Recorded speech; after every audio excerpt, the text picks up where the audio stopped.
Good sticks, everyone. Welcome to the Captain Avalanche Fancast, your unofficial source for all things Colorado Avalanche hockey and more from a fan perspective, hosted by me, Captain Avalanche Corey, and thank God for Macklin Celebrini, Dom. Now, we're no insiders. We're not inside the locker room face-to-face with our favorite players, but we hope to create a relatable and welcoming environment because we're just like all of you listening, fans. Fans with a deep passion for the game of hockey, and in this case, the Colorado Avalanche. Dom! You must send me your address. I'm coming for you, Dom. For everything you've ever said.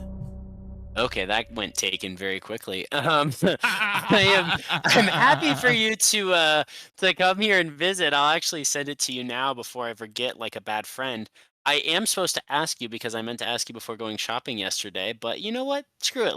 The fans can know. Do you want any snacks for the game tomorrow so I can make sure to pick stuff up that we'll have here? I was willing, since you're hosting, I was willing to pick up a couple like Little Caesars pieces beforehand and bring those on down.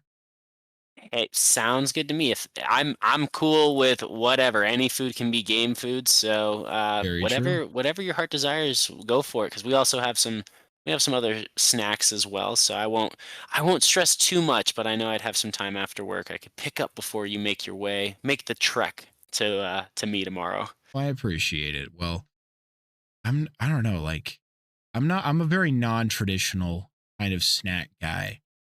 I always just like hot food, you know what I mean? That's fair enough. Hot food is the best food, and it's the best for your digestive system. So it's like you don't want it to be burning hot, that you burn stuff on the way down, but you certainly don't want to be having cold food. And as Paige always says, you deserve better than cold food. And that goes for everybody out there. You deserve to heat up your food. So if you've been snacking on it and it's sitting there on your coffee table while you're listening to this, go right now and microwave it super quickly. We'll still be here, and you can keep listening while you walk if you're listening on like Spotify, for example. Go heat up your ice cream, everyone. You shouldn't be having cold. I guess. Yeah, drink that ice cream soup. I guess if I had to say anything, wings. I love wings, bone in or bone out. I love them. I love them all the way around. So anything wing related, I'm a big fan of. Any dietary restrictions for either you or Paige? None for either of us, and she also is a wing lover. We are both garlic parm people. I know we're not the hot sauce people when it comes to it, but standard buffalo or garlic parm is definitely a range that we love to live. I am totally fine with either of those. I mean, I'm good with buffalo and I'm good with garlic parm, so I have no qualms. Everybody, you should all be jealous. Me and Dom are going to be enjoying pizza and some wings while we bring you, I think, some live coverage from the Avalanche versus the Sharks tomorrow. It'll be very exciting. I'm certainly looking forward to it. And I'll be totally blunt with everybody right now. I've had a long, rough week. I had to study for finals. My last final was literally, 2 hours ago. So I didn't have a lot of time to form this episode like into the beautiful ball of clay and then sculpt it into the beautiful statue that every week is. But me and Dom know that you all love listening every week, so you're coming every week. So we still want to give you a great episode. So we're going to give you our best shot.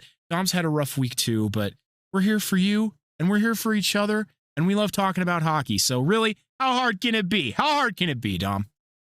It can't be that hard, and on behalf of everyone who's listening, I will say it again, but congratulations on finishing up those finals and finishing up school.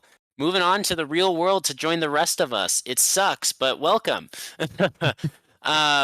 But yeah, it has been a rough week, but you know what? We can always look forward to hockey, win or lose. It's something we enjoy and we enjoy to talk about. And I know I've said it a million times, but I particularly enjoy talking with you about hockey, Corey, and I'm looking forward to our opportunity to watch the game together tomorrow. So it is always a highlight to be here with you, regardless of how our week has been prior, both hockey and otherwise.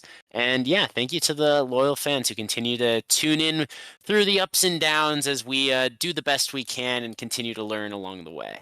Likewise, my friend. Well, I certainly love hockey. I don't love it when it's been a tough-ass week and I wait for my team to play at 8:30 and then they drop a fat stinker in Canada, but it's neither here nor there. Except it is, and we're going to talk about it later. But First and foremost, we got some notes from the week. Dom, what the fuck is wrong with the New York Rangers? I think a better question is what the fuck is right with the New York Rangers? Because what isn't wrong at this point?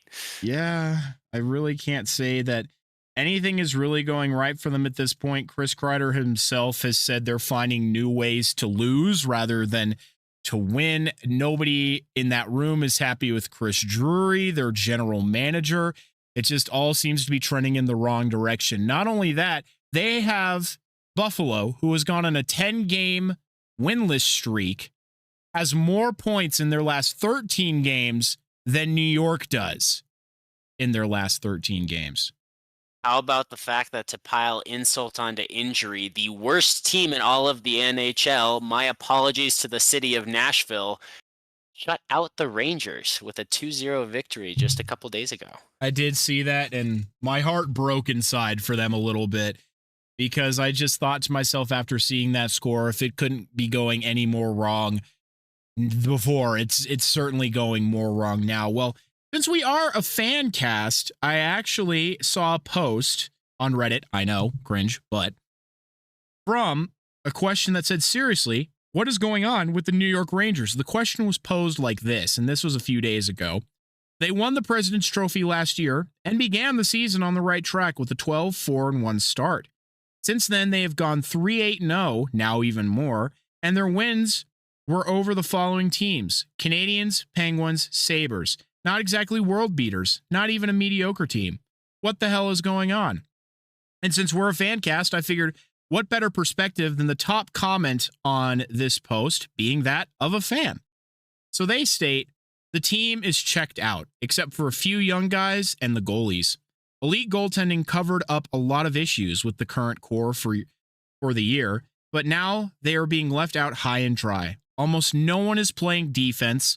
Players are scared to make contact. They keep going with ineffective is what they meant. Ineffective poke checks. While the forwards refusing to defend is part of the problem, the D-core needs upgrades. The injuries have caught up to Lindgren, who Fox is being forced to play with, and it's making him ineffective. Miller has all the tools but cannot put it together, despite his size refuses to hit anyone. The biggest hit he's landed this season was on Hedl, who, for those who don't know, is on the New York Rangers. Jones is a great puck mover and has a lot of offensive upside, but he struggles defensively sometimes. Mancini is 22 and should really be working on refining his game in the AHL. He makes young rookie errors. Schneider is still young and has been forced into a greatly expanded role. He has also been shuffled around with different D partners most of his career. Hartford doesn't have any standout options to call up either. This core always struggled with 5-on-5 scoring, but special teams covered for that. The power play isn't scoring anymore, and Laviolette won't adjust. Power play 1 has 4 righties, and power play 2 is all lefties, which is hindering their effectiveness. Mika can't hit this one-timer consistently anymore. This quote from THG about the 4th and 5th goals yesterday, and I believe this was referring to their game against the Kings, really sums it up. Yes. No touch defense. Seriously. It was like flag football out there and didn't need the flags. The Kempe from Kopitar and Turcotte, you watch the replay and tell me where the defense is. And then at 5:04, more brutal defense. Denal, how do you say it, Dom? It's like Philip Denal? Philip Deneau? It's Philip Deneau. Yeah. Deneau, thank you. French-Canadian names. What are you going to do? I was going to say, yeah. From Clark and Thomas, just allowed to bury his own rebound. Lots of time, nobody giving him a hard time about that. The Rangers, a team that has been known in the past to have some pretty tough defense to play against, not this year. So Quick is in the net, and I put good luck because up till that point, the defense was not very good. But I do feel like the Kings pulled up a little bit after the goalie change. Too long, didn't read, low effort, no defense, scared to hit and get hit. Can't get in the middle of the ice to score, lacking mental fortitude. And that's something I don't think he touched on a lot in his post, but I think because of Chris Drury, essentially the leak that he sent out a memo to all 31 teams saying, hey, these guys are on sale. Do you want them? I think it's kind of led to that checkout from the team. A lot of people are saying New York just seems mentally checked out. But what do you think about that whole statement, Dom? That statement as a whole?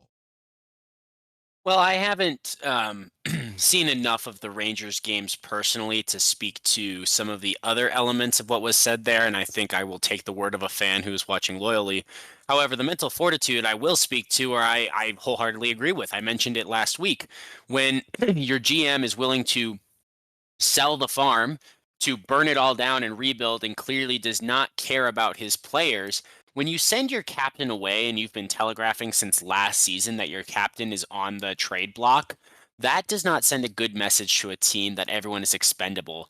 Then when there is a message leak that you do have a list of guys that are effectively expendable, that you are just looking to sell, that doesn't make guys feel good. Who wants to go out there and go to battle for 60 minutes, going full speed ahead all game, hitting people, getting hit, when the next day you could be sent and shipped off to God knows where for God knows what, and not even getting like an assured value back for you because there is such a fire sale on New York players right now.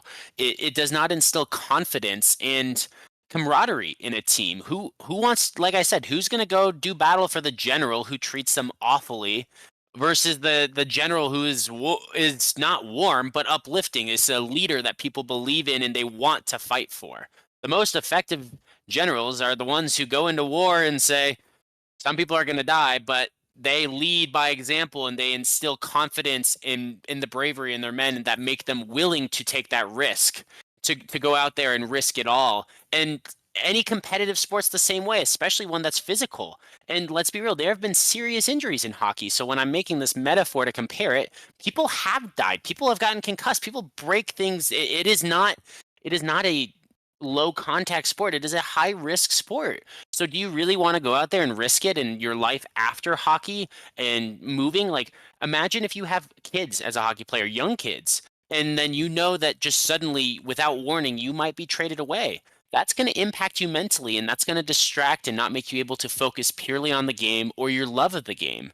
It is well known across all sports and really life in general, jobs in any form, that you are a happier person and you do better at your job when you enjoy your job. The old adage that if you can go to work every day, or if you do what you love for your work, you will never work a day in your life. And while that is poetic and maybe not the case for most of us out there, the fact is these guys are getting the chance to live their dream and play in the NHL. And it's getting tarnished when you have such a poor GM.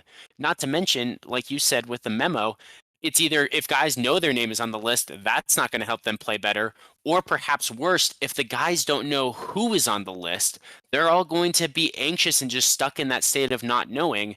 And I feel like for most human beings, that's almost worse than knowing if your name is on the chopping block. Yeah. And I think you made me think of a quote from Shrek by Lord Farquaad.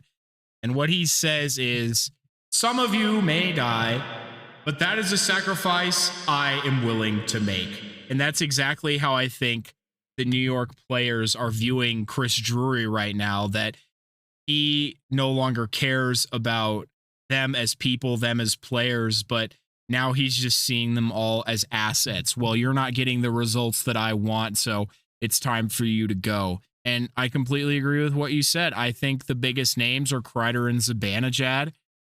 And there was a team-only meeting where they all came together and essentially, first of all, as I already mentioned, said they don't like Chris Drury right now.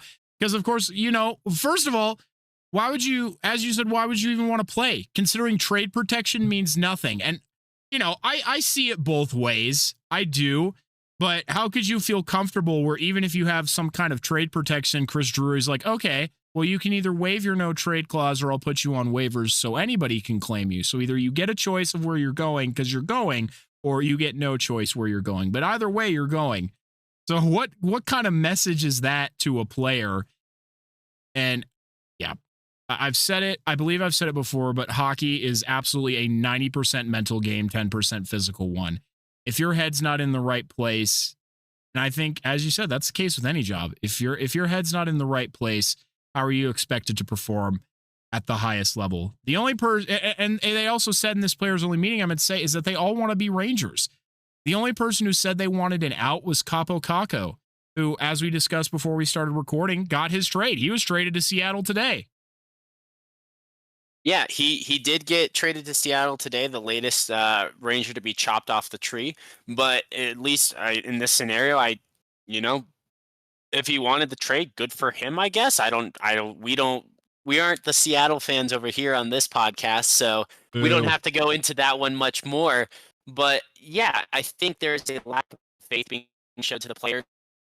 It is very cold and robotic.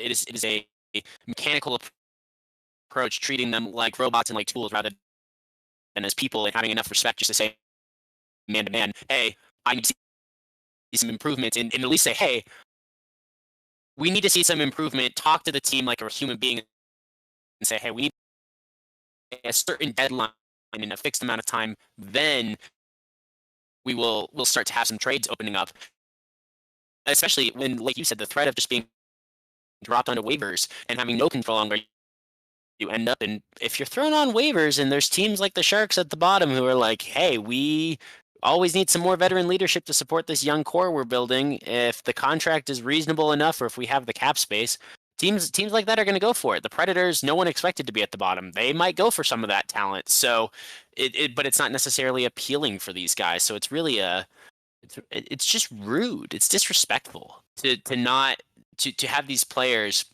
that are given their all and who have all, like you said, committed to the team, and just treat them like nothing.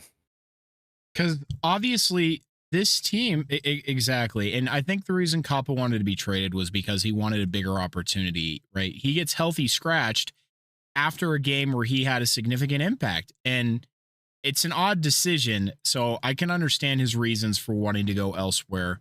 Seattle's a great place where I think you'll have a chance to be in a higher role.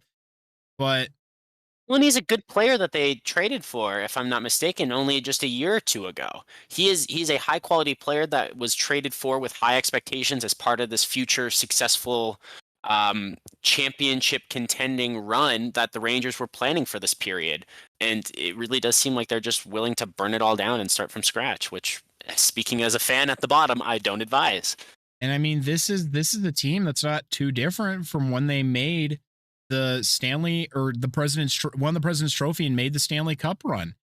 It just has to come down to ownership at this point. And I think in management, and I think it's a very similar situation in Buffalo, where this is a team that has the talent and should be making the playoffs, but they're just not. And they've gone through the carousel of coaches. They have a young group, a young core who has the ability to score. They have the youngest and some of the most talented defensemen in the league, but they're still not winning. And you have to, I think Steve Dangle actually put it best, you have to look at the common denominator. What's the outlier amongst all these things that continue to change? Because you keep trading away players who then go on to win Stanley Cups. There are many. You know, Sam Reinhart, Jack Eichel, Ryan O'Reilly. You could go down the list. And I think you have to start pointing a finger at the people in power who, unfortunately, are sometimes the hardest ones to get rid of. 100%. I think the GM is hard to get rid of. I think if his burning it down and rebuilding it does not go well in the next, let's say, year and a half, if we're here talking mid 2026, I don't see him as the GM, but I think GMs get some more leeway because it takes time to build a team. They can always say, oh, if I'm going for this rebuild, if I'm trying to fix it, it takes time. I got to go through the draft. I got to acquire all this. They can make excuses left, right, and center. And there's only one person above their head that they're at risk of getting fired by. So they have a bit of immunity in some sense compared to what the players have. Laviolette, on the other hand, there's no good explanation for healthy scratching Capo Caco in any scenario. I don't see one that's reasonable. And when this inevitably continues to go south, despite all of the changes Drury will claim he's made, I would not be surprised if Laviolette is on a different bench next year. And if much of the Rangers team continues to take that approach of, you know what, screw it, might love New York, but I don't love living this way and playing this way. So get me out of here. And who's going to want to go eventually, there? Who's going to want to go there in a trade, right? If you see nobody's gonna everybody's want to go seeing there. this is a very public spat between a GM and its players. Who's going to want to go there? And that's where I think eventually that's I think where the point of something like the NHLPA can stand in is after this goes on, and I do think it has to go on longer, there have to be more players from other teams who get involved, who come in and hate the system and speak out about it, to then bring more evidence rather than just the team currently there. I do think that is unfortunately necessary. But if you have enough players that are current or former at that point, some point in future time here, then you can work together within the NHLPA as a coalition and put out a joint statement. You can put pressure for the Rangers organization to make that change. Even if they're no longer on the team, you can still put that pressure and try to force a guy like Drury out of the game. We see it. It is possible. It is difficult, and that's where I think it takes more time, unfortunately. But it is possible. And on the current trajectory, unless things miraculously work out and all of this cutthroat nature actually works, and then people will think that's the way they have to do it.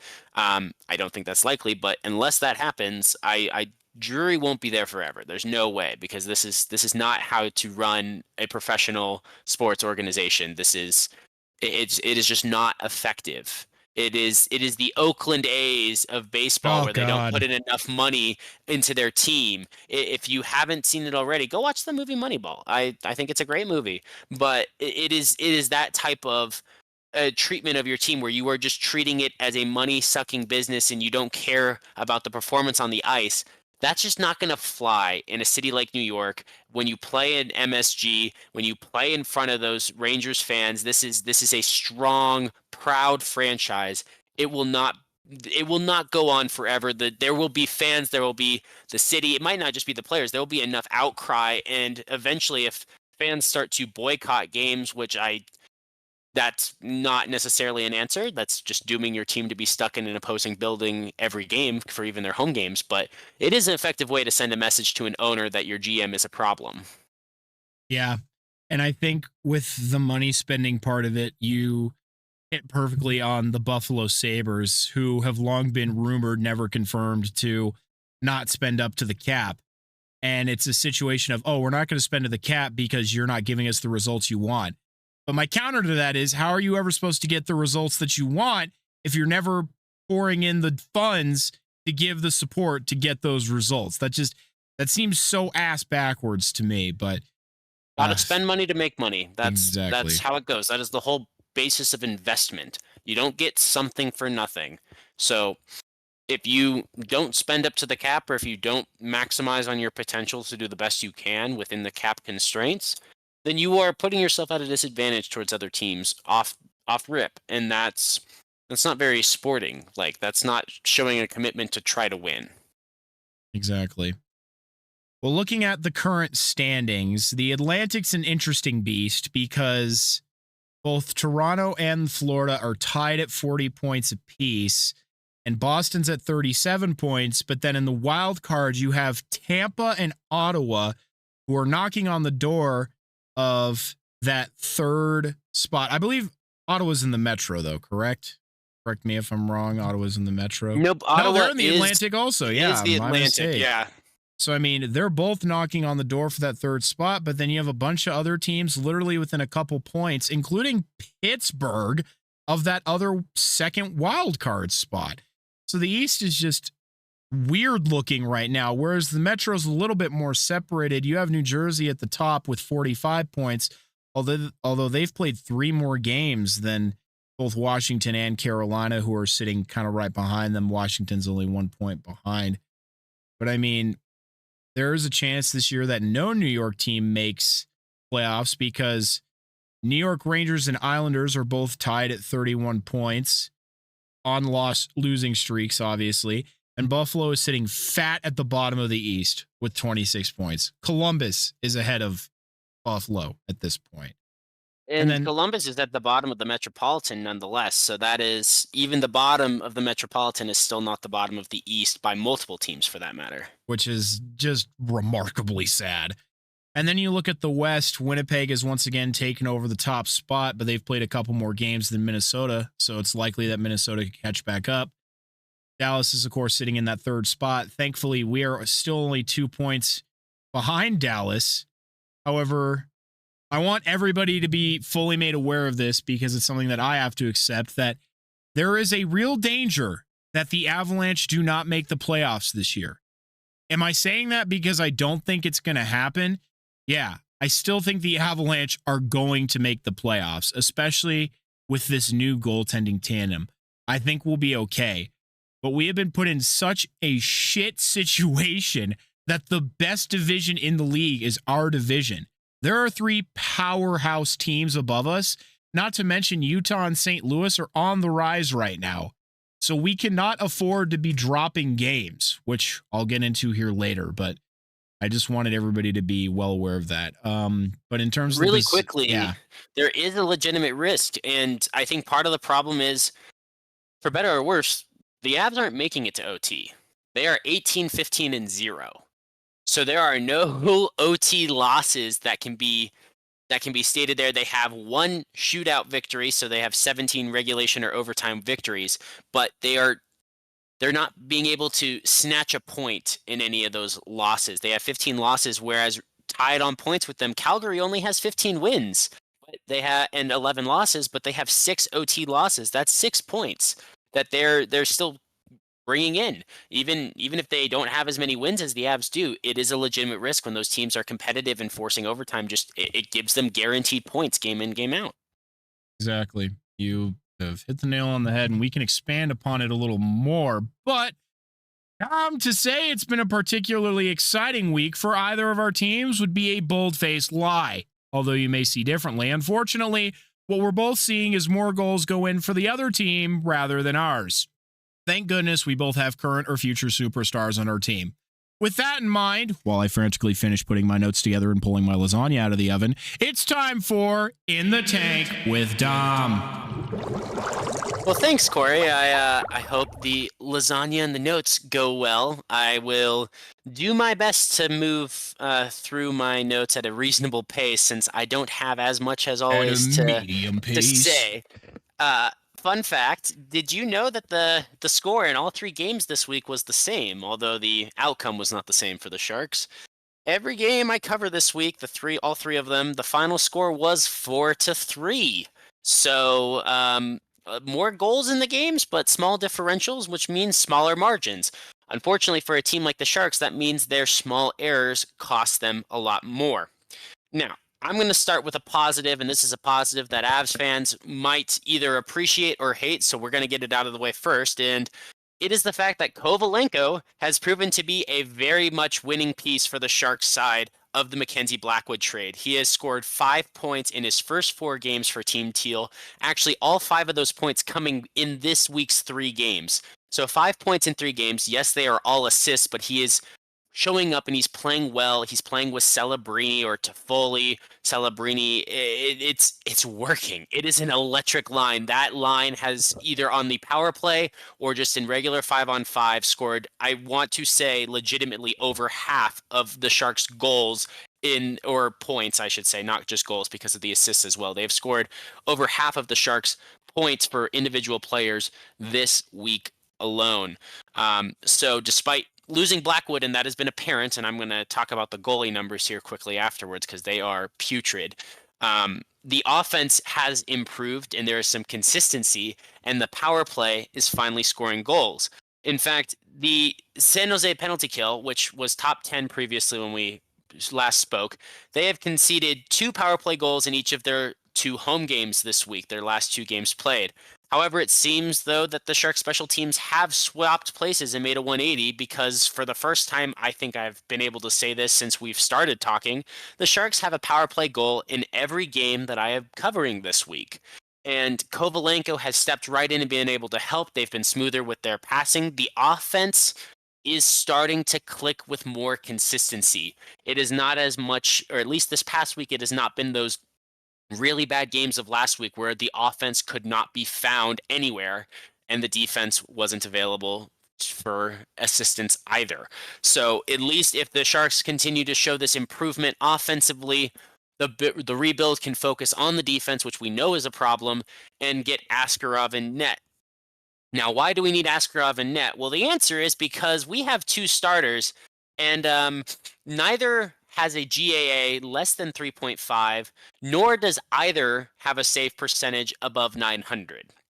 That equals awful for those of you who don't know. We never want to see a GAA above like 3.1, like ever. Like that's the line where it's tolerable. It's not good. Let me tell you, we know as Avalanche fans, that was our entire first like 25 games. So we know. Oh, we know. Carry on. Yeah. So Georgie, he's got a 3.52 GAA, and that's in 2 starts. So he's given up 7 goals in 2 games. So that's in the past week. One of those was a win, one of those was a loss. So call it even. Fine, whatever. It ain't pretty, but he got the job done in one of the games. So, he's just getting started, small sample size. It's a little bit easier to forgive, especially when the defense in front of him is so bad. But he still only has an 868 save percentage. So during this period of time in these first couple of games Georgie has played, he has actually faced less shots than Mackenzie Blackwood was ever facing. So I don't know. The Sharks defense is still not good, but I don't know if they woke up and just were like, hey, we don't have Superman in net anymore, so we actually have to try to play defense now. But he's not facing as many shots, which does obviously negatively impact his save percentage when he gives up over 3 goals per game. This is similar to Vitek Vanacek, and I don't know how we're paying Vitek this much money. I don't know how he got this much money in the first place because he has a 3.84 GAA, Corey. 3.84. However, his save percentage is actually better. In games that Vanacek is starting, he is facing more shots than the 2 games Georgiev, sorry, I'm just caught something in my throat there. He has faced more shots in games than Georgiev has, and he has made more saves in those games. It's still that similar 3 to 4 goals per game. However, it doesn't matter. If he faces 40 shots and concedes 4 goals, it doesn't matter. It's still a loss at the end of the day. So, not pretty. The only good news is we have a shot to see more of Askarov, and he is waiting there in the wings for next year. And hopefully sooner if we can get one of these goalies out of the franchise for really whatever we can get just to get their salary off our payroll and get something better, because get Askarov starts at this point. Get him some more NHL experience. That's my approach. Vanacek right now, though, is out indefinitely. This is not what I want to happen. I don't want any person to be injured, but he was injured in the Winnipeg game despite not playing a single minute of the game, Corey. He was actually hit by a puck on the Sharks bench in the game, forced to go down the tunnel, and did not return. And you know as well as I do, out indefinitely is not a good sign. With all the padding, you have to imagine that if he took a puck, it had to have been. I did not see this myself. I could not find the replay of it anywhere. So maybe I just did a poor job with my busy week with researching, but I cannot say for certain what happened, but I imagine he must have taken the puck somewhere high to the upper body and most likely to the head if he is going to be out indefinitely even when sitting there on the bench, the goaltenders still have pads pretty much everywhere else. So that is not good news, but it does provide an opening for future good news for the Sharks, unfortunately. Again, this is not how we want it, but Vanacek in net is a good thing. Overall, though, it was a week of losing 1-score games and blowing third-period leads at home. The Sharks did start, and we will analyze it first, but they did start with the road win in St. Louis like we hoped for and talked about last week here on the podcast. We hoped for them to finish that long and arduous road trip at 500, and they did. And they did it against a surging St. Louis team that, Corey, you mentioned, is right there in the thick of the playoff hunt, and they really are competitive for it. Both them and Utah are just nipping right at Colorado's heels. They might be 3 points behind, but it is important to know Utah has played 3 less games than either St. Louis or Colorado, so they could very easily close that gap. St. Louis had previously won, I believe it was 4 or 5, and no, it wasn't. I was mistaken. Edmonton had beat them, but they had won 4 out of their last 5, I believe, prior to the game against the Sharks, and so that was a huge win for Team Teal to get and finish out the road trip strong. I had talked about hoping that that would lead to a positive shift in momentum for the upcoming homestand and that they could take that energy into their games at home because it wasn't easy opponents. Hosting Utah is not an easy opponent, especially when they want revenge for the start of the season. And of course, hosting Winnipeg just last night is never an easy game when they are right up there at the top of the league.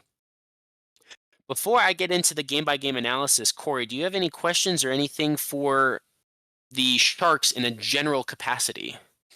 Yes. Yes, I have something. Okay. I think, unfortunately, what this has gone on to demonstrate is Georgiev was a problem in Colorado. And I hate to say that so bluntly, because again, as a person, I'm sure he was great. But I think ultimately this tells you, because your point of he's now facing less shots than Mackenzie Blackwood did, but still conceding that many goals. It seems like it doesn't matter what quality of defense is in front of him, because I promise you the Avalanche, no offense, the Avalanche's defense is better than the Sharks' defense. And yet he's still, no matter how many shots are getting through, no matter what, it just seems like 4 are getting past him. Right? Yeah, I mean, he did hold it to 3 in St. Louis in his first start for the Sharks. But yes, you are correct. I would say 3 is the minimum that he will give up any game, no matter how many shots he faces. So you better hope he faces 50 shots and only concedes 4. That's like your best case scenario. Otherwise, his GAA is going to live eternally below 900 and not be close. It's or funny. His save percentage, whatever. So wait. I think you maybe mixed up your words a little bit. VTech got injured, correct? Yes, VTech got injured. I mixed up my words by saying his. Yeah, I mixed up my words saying his GAA was below 900. VTech got injured, so I'm saying it clears the way for Askarov to come up. We don't want Askarov to come up this way, but that is the small shining light in the otherwise bottomless pit of darkness that is our goaltending right now. I would have to imagine, similar to what happened to Alex Nedeljkovic, it had to have caught him in the eye. That I have to say that's probably my best guess, because you're exactly right. They have pads everywhere, so I can only suspect that it hit him somewhere up high in the face area. And one of the worst injuries for a goaltender is their eye. So I could only envision that it's his eye. In terms of Nikolai Kovalenko, honestly, I'm so happy for him because, again, I knew he was never really going to get the opportunity in Colorado. So it's great to see that he's a contributor for your guys. Yes, I'm sad that he's gone, but this only makes sense, right? When guys get more ice time, they're going to score more. That's just the fact of the matter, unless you suck. In which case, there are some players who are like that. Doesn't matter. Okay, saying that they suck is a little rude, but it doesn't matter how much ice time. Doesn't matter how much ice time you give to them. They'll just never quite hit that level because they just don't have the natural talent for it. But Kovalenko demonstrated when he was over in the KHL that he did have the talent for it. Again, Colorado's top 6 is just crowded, especially when healthy. So it's hard for him to be able to get that time necessary. But I think it's great because he's a little older than some of your young guys, but he's right between like Toffoli and Celebrini, so he kind of brings that nice middle ground in terms of age, but he can still grow along with the team. So, frankly, I think that's great. It is absolutely a perfect fit, especially with Celebrini's line. He has come right in, and like you said, he deserved to be getting more minutes, and he is fitting right in playing on what is either our first or our second line, depending on any given night.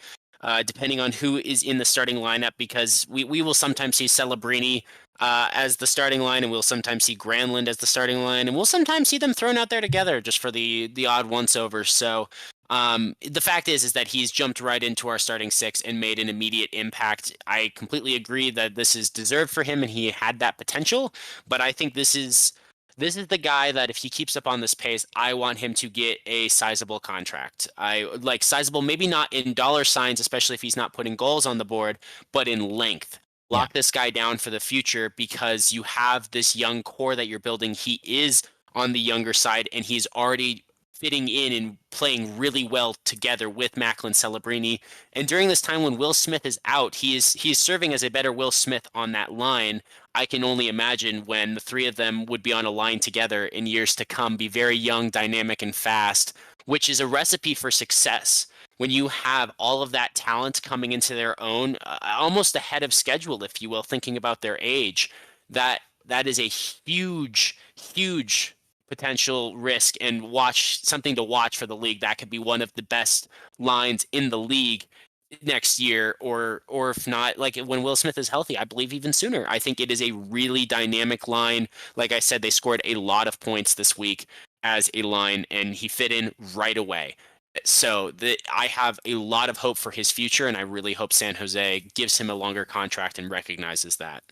Yeah, sneaky good. And I mean, you look at teams like Montreal, the youth movement is now, and these young lines are just playing so well and can be compared to some of the best of them out there. I think that's the only thing holding them back at this point is some of their youth and inexperience, but as they get to grow and learn together, that chemistry only builds. And that's why you're seeing that Suzuki, Caulfield, Slafkovsky line really have a lot of success, even on a pretty terrible Canadiens team. And I think you can really say something similar here with the Sharks, that these guys are getting to learn together. And so their chemistry will only become stronger because of that. And I know you guys have a lot of great prospects on the way as well. So I can only imagine where it goes from here. To your point, though, on Askarov, I disagree with you a little bit. Yes, we obviously don't want somebody to be injured, but I mean, this is the perfect opportunity. He wasn't going to get a chance otherwise unless Vitek or Georgiev got injured. So he needs to seize this one, pardon my French, he needs to grab this bitch by the balls and use it to demonstrate, hey, I'm the one who needs to be up here. Don't send me back down to the AHL. You want me up here in net for you guys. You sent away Blackwood, so I'm the guy who's going to show you, yeah, I can be the guy for this team. So I frankly think, again, don't ever want anybody to be injured, but this is a great opportunity for Askarov to really prove his mettle for the team. Oh, 100%. And how about just this quick stat comparison? Like Georgiev, he has also started 2 games, winning one and losing one. Of course, that one loss came in overtime. But let me just tell you, compared to Georgiev's 3.52 goals against average, what do you think Askarov's GAA is? 2.52. It is 1.96. Yeah, that's what you like to hear. That's good stuff. Yeah. That's good stuff. And then his save percentage, instead of 868, throw out a number. You already know it's greater than 900, so give me a number. I'm not going to go too high. I'll go like 910. It is 927. That is crazy. So, I mean, yes, it's a small sample size, but I think that's a lot to be optimistic about. Yes, the team's probably not going to make the playoffs. The West is just an absolute jousting match right now, jockeying for position. But I think if you get that new number one in net, it makes it easier to move on from people like Vitek. Although I agree with you, I don't really know who's going to want that contract, because what's he getting paid? 4.5? I think it's 3.5, but either way, it's too much. I mean, so I think the best thing that's going to come out of that is that he walks in free agency. Yeah, that is the case, assuming he doesn't get waived for the purposes of going down to the minor it's team. 3.4, by the way. Sorry. Oh, cool. So it was we both had a number in there. But yeah, just the final stat. Georgiev has given up 3 additional goals. The garlic bread! Oh, keep going. The garlic bread's ready. Georgie has given up 3 extra goals while facing 2 less total shots than Askarov, while they've both had 2 starts. And yes, small sample size, they played against different teams. There's so many excuses why to say that's a bad stat, but the fact is, the reality of the matter is the kid is doing twice as good as the I don't know if we want to call him a wily veteran, but as the 28-year-old former Avalanche netminder, that is what we can say is in fact a fact.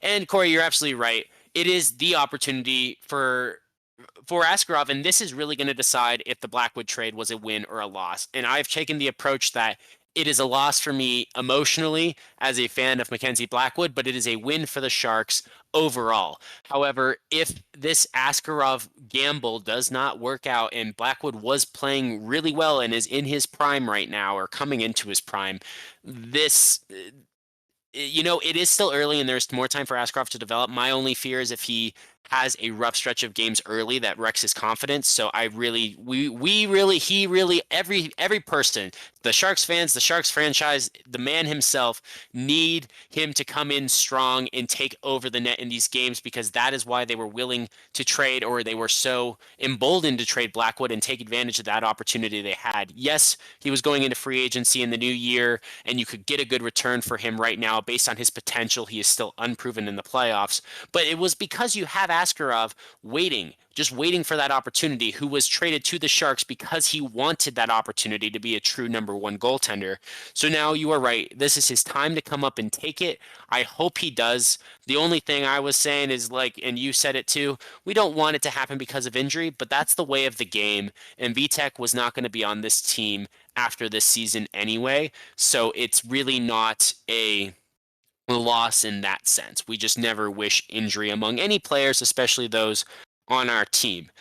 Now, with all of that said, the only other thing to say in general Sharks news is Celebrini is awesome. I love that man. I need to get his jersey. He just makes things look easy on the ice, and he's always flashing a big smile and having a good time while doing it. He's got no quit in him, taking long shifts. He's always skating full speed, great head on his shoulders, and just being able to have a good hockey sense. It is amazing to watch, and I can't wait till the team is good enough that he can just continue to pop off and just be a walking highlight reel of a human being, because he has showed a lot of class. He has dealt with injury already this season. He is going through the trials and tribulations, and he is still showing his development in his one-of-a-kind unique skill. So that is something that all Sharks fans can continue to enjoy, regardless of win or loss. It'll be an enjoyable game to watch, because even if he's not scoring every game, he is getting good shots on net. He is crashing the net. He's just flying all over the ice. He's there against the boards. He's in the corner. He's winning puck battles. He's up at the point. He's right at the net in the crease. He's tipping shots. He's doing everything and then some. So this kid was absolutely the slam dunk number one pick, and it has translated directly. And for that, all of us should be grateful, because we get to watch more fun, exciting hockey. And hopefully in a couple of years, for all of us Sharks fans who are listening in, I know there aren't many, but I appreciate those of you who are. And for all of you Avs fans who like to hear me talk about the Sharks, thank you for listening. And I hope you will enjoy watching Celebrini shred up the Western Conference in years to come as much as I will. I know you won't, but I hope you will. And with that in mind, I am going to move to the games, because I've already been in the tank for a little bit, and I haven't even talked about a single game this week. So let's get into St. Louis. And I already told you the game final score was 4-3, and I also already told you the Sharks won. So yay, we're going to start on a high note for the 3 games this week. And it was Georgiev's first start for San Jose, and so that made it a very good high note to the start of his tenure in San Jose and gave me some hope. And the Sharks actually started early and started well in front of him, with Toffoli scoring a goal a minute 39 into the hockey game. There was just a lot of fight and jump in this team. Dellandrea doesn't always get the starts in the lineup, and when he does, he's definitely playing on the 4th line for us these days. But he had a cracking good fight 4 minutes into the game. Both guys staying on their feet and took turns throwing punches that connected with the other guy's chin. They were up and swinging for about 2 minutes before the refs finally stepped in, because both guys were just gassed and neither one hit the deck. So great fight to be able to watch. Very exciting, and just showing that intensity, that fight the Sharks took in after losing 3 consecutive road games, and not in good fashion. So it was great to see that bounce back and to take out some pain on St. Louis, who is not necessarily a rival these days. There was a stretch of games in the early 2010s where they were more rivals, but they were physical, and they had dished out some pain in San Jose earlier this season with some heartbreaking wins. So it was time to get St. Louis back and send the Blues packing. While the Sharks scored first, but of course, because it's the Sharks, the Blues scored within minutes of when I could start watching. So even though I saw the score change and I was able to catch the fight, not long after, all I got to see was a Blues goal. I didn't actually get to watch the Toffoli goal live because, again, getting home from work, and I just missed out, and that was sad for me. But Alas, the period continued on from there, and admittedly, it was pretty rocky. While the Sharks started the first period well, they are struggling to finish periods. I've talked about patterns this season of things that need to get better: sloppy play and turnovers in the zone, poor power play with too much passing. The list goes on and on. The latest one for us to cover this week is the fact that they don't know how to finish periods and finish games. They seem to think that periods are only 15 minutes long and games are only 2 periods long They're is not. what it looks like. What? They're not. Oh, they're not. Yeah, I know. I'm just ripping through this so fast and so deep in the emotions. I completely missed that sarcasm. Well done there, my guy. I'm so sorry. Oh, it's fine. It's only downhill from here. But you know what? Actually, it's not. We're gonna celebrate this win, and then it's only downhill from here. But the final 5 minutes of the first period were rocky to say the least. There were more turnovers in the D zone, thanks in part to Mr. Jake Wallman with some fancy stick handling that I know I texted you about, Corey, because I was pissed off. I, not doing my research before, I did not realize until it was said by our wonderful announcer, Randy, that Wallman was a former former player for the Blues from St. Louis, and so he was really trying to show out in this game. And there was a period there in those final 5 minutes where the man had the puck on his stick in the defensive zone for 45 straight seconds, and he was just deking and cutting back and forth and stop starting. And eventually he went to pass it to his D partner when he was starting to be gassed and threw it right in front of his own net and turned it over. We are lucky there wasn't a goal, and lucky that Georgiev didn't have to face a shot off of that, because I'm willing to bet he would have let it in for a goal. But it was ridiculous. It was obnoxious. I hated every second of it. I could keep going on, but what mattered is he was unable to clear the zone on 2 separate occasions despite his array of attempted moves, just trying everything in his entire bag of tricks, and none of it mattered. I mean, if he just threw the puck to the open man, all he had to do was throw it across to Cece, who was wide open. There was nobody even near him within 20 feet. He could have walked out of the zone. So it was just frustrating, and it was a bad few minutes. But Corey, the Sharks got a power play, and I told you, oh wait, there's some hope here after these rocky 5 minutes. Well, nope, that continues, because I told you this, like I said, it was a fucking passing drill. They just were passing it around the outside, all the stick tape to tape, and you hear that snap of the stick, so they were throwing it with good force. Nothing went towards the net. The first 40 seconds were only these snappy passes, but no shots. Then the zone was cleared, and then they couldn't get a clean zone entry. I don't think they had a single shot on the power play, despite having something like 60 passes, like successful pass attempts in the offensive zone. Not a single shot reached the net. It is just increasingly ridiculous how inept and cautious this team has been on the power play. And I know as the week went on, I said it, they've scored power play goals in all 3 games this week. So they did ultimately score a power play goal later in this game against the Blues. But just fucking shoot the puck, why don't you, eh? Like, I'm talking to you like a Canadian, eh? You should be able to hear me, eh? Shoot the fucking puck, eh? So, pucks don't go in the net unless you throw them at the net, and that's just kind of how that works. So, anyway, despite the weak power play offense as shown there in the first, the Sharks we're playing better hockey than the Blues 5-on-5, especially in that first period. Overall, it was a good period with a strong start from the Sharks. Yeah, it was a strong start at points there, but it was a strong start as well. The scoreboard was tied at 1 by the end of the period, and that actually felt disappointing to not be ahead. The Sharks were that much better, a leg up on the Blues for the majority of that period, for that first 15 minutes. It really actually felt disappointing to go into the first intermission tied. As a Sharks fan who is just happy to not be losing a lot of the time, to be tied and feel disappointed was rare, and that, I think, what I'm trying to say here is that is how much better the Sharks were than the Blues, at least early in this game. And they really did deserve to have more goals on the scoreboard than they actually had. My notes just jumped because that's weird.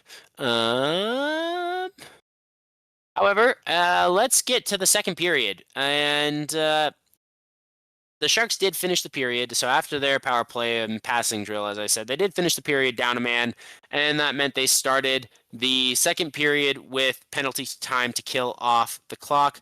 But again, nonetheless, they finished the period tied. So, small victories.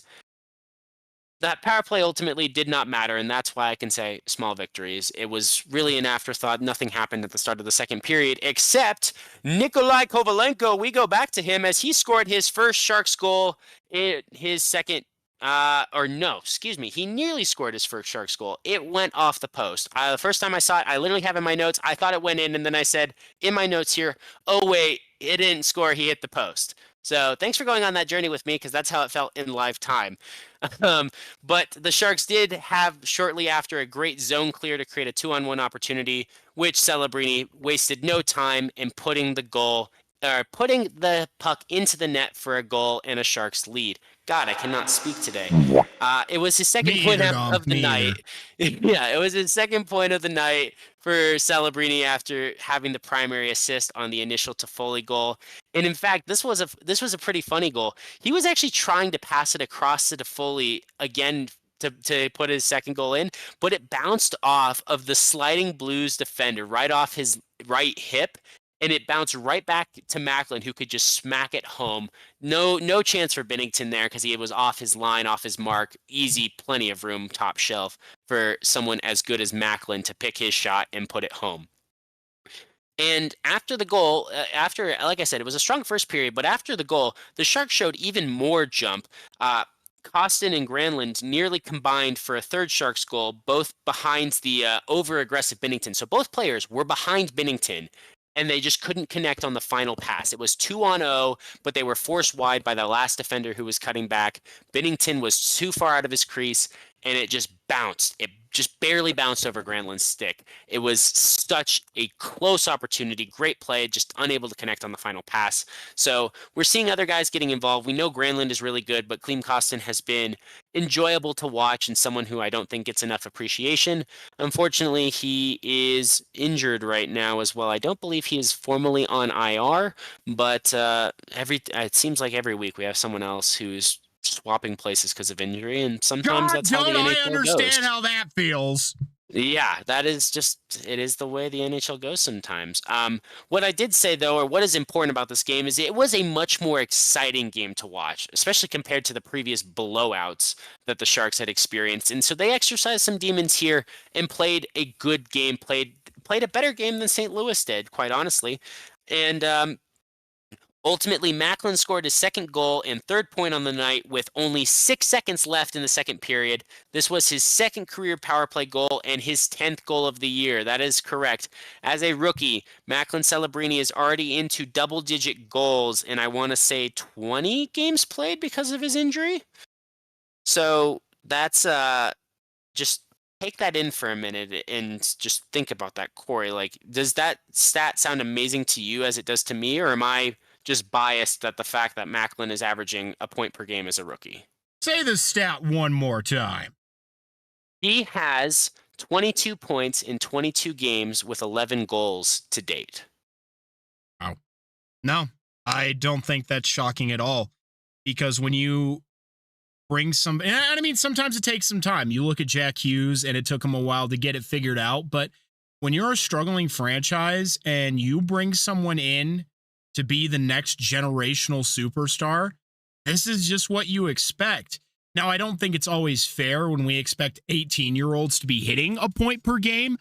I honestly just think it's a nice bonus when that ends up being the fact. So it doesn't surprise me, because this kid has shown he has insane amounts of talent, and he's just putting it together, and his confidence is not hurt because he's just having a great time out there. Even if the team is losing, he knows that they're going to lose. He's just trying to fucking do as well as he can.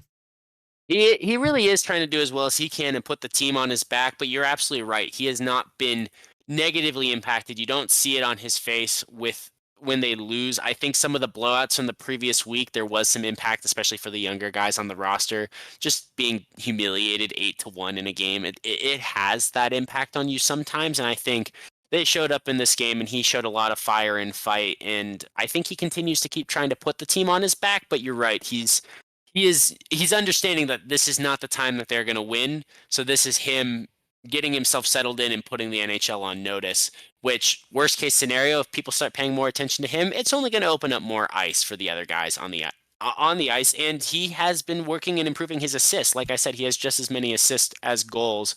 So he's really adept in being able to capitalize whether the defense comes and covers him or covers someone else. And ultimately, his efforts, his goal made it a 3-1 lead going into the third in St. Louis. Absolutely took all of the air out of the building with that goal right before the intermission and gave the Blues something to think about. However, there wasn't a lot to say early in the third. It was very hectic and scattered. The Blues definitely came out there with some more jumps, some more intensity, some they had the pressure to try to fight back into this game early in the third, but there really wasn't much to talk about until a yet another sloppy defensive zone giveaway hurt the Sharks in this game, allowing the Blues to score and make the game 3-2 just over 5 minutes into the game. However, unlike when the Sharks score a goal and then they get scored on right after, let's flip the script, and it was our turn because Kovalenko showed up again in this game, setting up Wallman perfectly with a 2-on-1 to score right back just 26 seconds later. So not only is he coming in and playing smooth on the line with Macklin Celebrini and fitting in right away, he's also working in other ways and has great assists, great passing. He has just a great vision on the ice. That's something that it can be taught, but it's almost instinctual. And a game that is as fast as this sport is the fastest sport on two legs, you can't teach vision. That is just instinct and reflexes. And so that is something that I think might have gone unrecognized in Colorado, and I am grateful for now. And it was an amazing pass. And fun fact, Corey, that was his third assist of the night in only his second Sharks game. Wow. That's genuinely fantastic. Like I can't even be mad about that. Like, damn it, Joe and Chris McFarland. Why? It's like, no, you have to give to get. And I'm happy with what we got, and I'm glad you all are happy with what you got. Yeah, I like I said, I'm still sad, and we are destined to lose more of these games because we don't have really anything but a move. Like it's a wall that doesn't move much sitting in net. So if you pick your shot, you're going to score. But we can actually score a lot more too with him in the offense already. So it has made games a lot more exciting. And at this point, let's say there's 14 minutes left in the game. It's 4-2. And the game where, like I said, the early minutes had just been a slog in the neutral zone and just a bit more physical in the third. From here on out, it opened up. And like I said, this was an exciting game to watch. Yes, because the Sharks won and they had more jump in the first and second periods, but because the third period was some back and forth action, and Georgiev did come up with some awesome saves and some bad opportunities. The momentum was swinging back and forth on the ice, great chances going both ways. Unfortunately, the Blues did end up scoring another goal to make it 4-3 just a couple minutes later before hitting the halfway point of the period. But overall, for the final 10 minutes, Georgiev was able to hold strong and the Sharks escaped St. Louis with a win. And I do say escaped because in the final 4 minutes in particular, I don't believe the Sharks took another shot that hit the net, and they faced an onslaught. So they definitely went into a bit of a turtle mode. Corey, I don't like turtle mode, especially when you're a bad defensive team. I think the way to win the game is to continue putting on the pressure, especially in the neutral zone, and have a good forecheck. So when you're sitting in your own zone for extended periods of time, I don't think that's a recipe for success. However, they got the win in this game. Georgiev got a win in his Sharks debut, and the Sharks finished the road trip 3-3 like we hoped. And, strong finish to a long and hard road trip. So even if they didn't win pretty, they got the win. And sometimes being able to win ugly is essential. I think every championship team has that capability. So the Sharks are getting practice at this now for when they actually have a shot at playoff contention in the future. Yeah, absolutely. Just ask Claude Lemieux all about turtling. He would know a lot about that. But I'm right there with you. That is the best way to win your games, is when you have that lead, you just need to keep pounding. Yes, there is a time for defensive hockey, but you don't need to play defense if you're constantly on offense, as I always say. So, and especially when offense is becoming more of a strength of this team, especially when you don't have Superman in net, and defense, there's not much to speak of. It's Mukmadulin. I learned how to say his name. He has been solid on defense since coming in. Young, fast, dynamic. I think he is going to be a mainstay in the Sharks' defense for years to come. So that is a positive, but he's just one man. The defense doesn't miraculously get better from one guy alone. But I now know how to say his name properly, so I wanted to That was quite give the him name. the brief. Yeah, give him the brief shout out because I know I butchered his name last time. My apologies.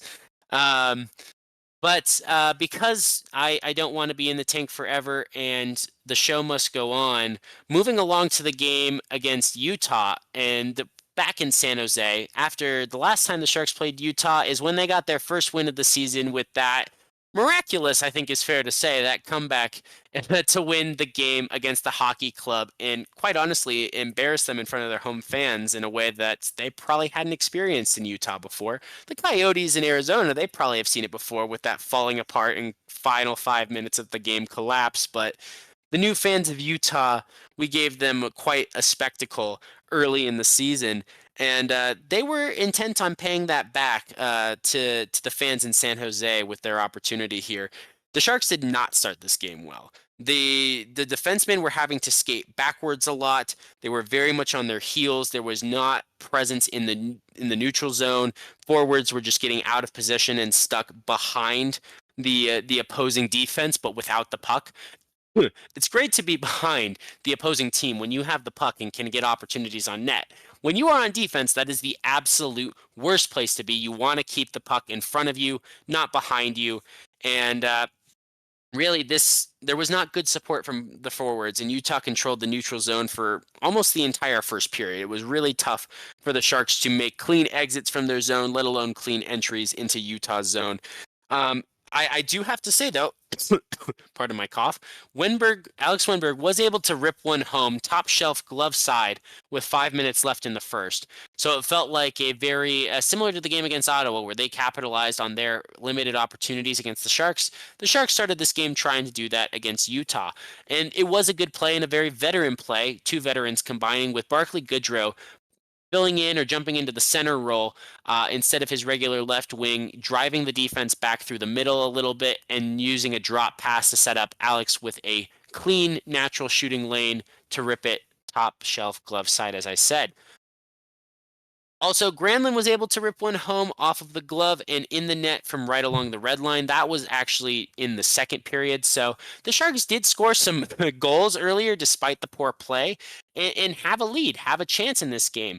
And they had some strong jump, like on that play from Granlund scoring the goal later on in the second. He was set up they lost an offensive zone faceoff, and Zetterlund just won the battle for the puck. That is very difficult to do when you lose an offensive zone faceoff, to win the puck back and hold the zone in the corner. Like sometimes you can hold it at the point, and that's very rare, but to win it in the corner, it was just a great jump off the faceoff, a great amount of effort from Zetterlund to win the puck back, drop it off to Granlund right in Draisaitl's office, and he was able to squeeze it home. Whether or not I thought it would happen, but it did, and I'm grateful for it. I think Fabian doesn't always get enough attention or respect. I think he was snubbed from the Four Nations roster, but that's a whole nother discussion that we can get into when we talk about the Four Nations in the future, because I really think he is an underappreciated element that as another player, I hope the Sharks will re-sign again into the future. Utah, though, was able to answer back on the power play later in the second period using only 9 seconds of their man advantage. Corey, they scored 9 seconds into the power play. So when I tell you that earlier that the penalty kill and the power play have flipped spots, they have flipped spots. Like this, Mackenzie Blackwood was disguising our penalty kill and making it look a lot better, because he would just make those toe-to-toe, post-to-post crazy split saves that have no business being saved on the power play. And he would just show up and be the fifth defender when the opposing team had a man advantage. And we just simply don't have that anymore. The biggest note from this game is, unfortunately, the refereeing and the fucking Zebras' terrible, or I should say maybe not terrible calls, but the absence of them, because there were some blatant and dirty plays from Utah that have me very frustrated. I don't know if I'm more frustrated with the refs for not calling a penalty or for Utah for committing them in the first place. It's tough to say.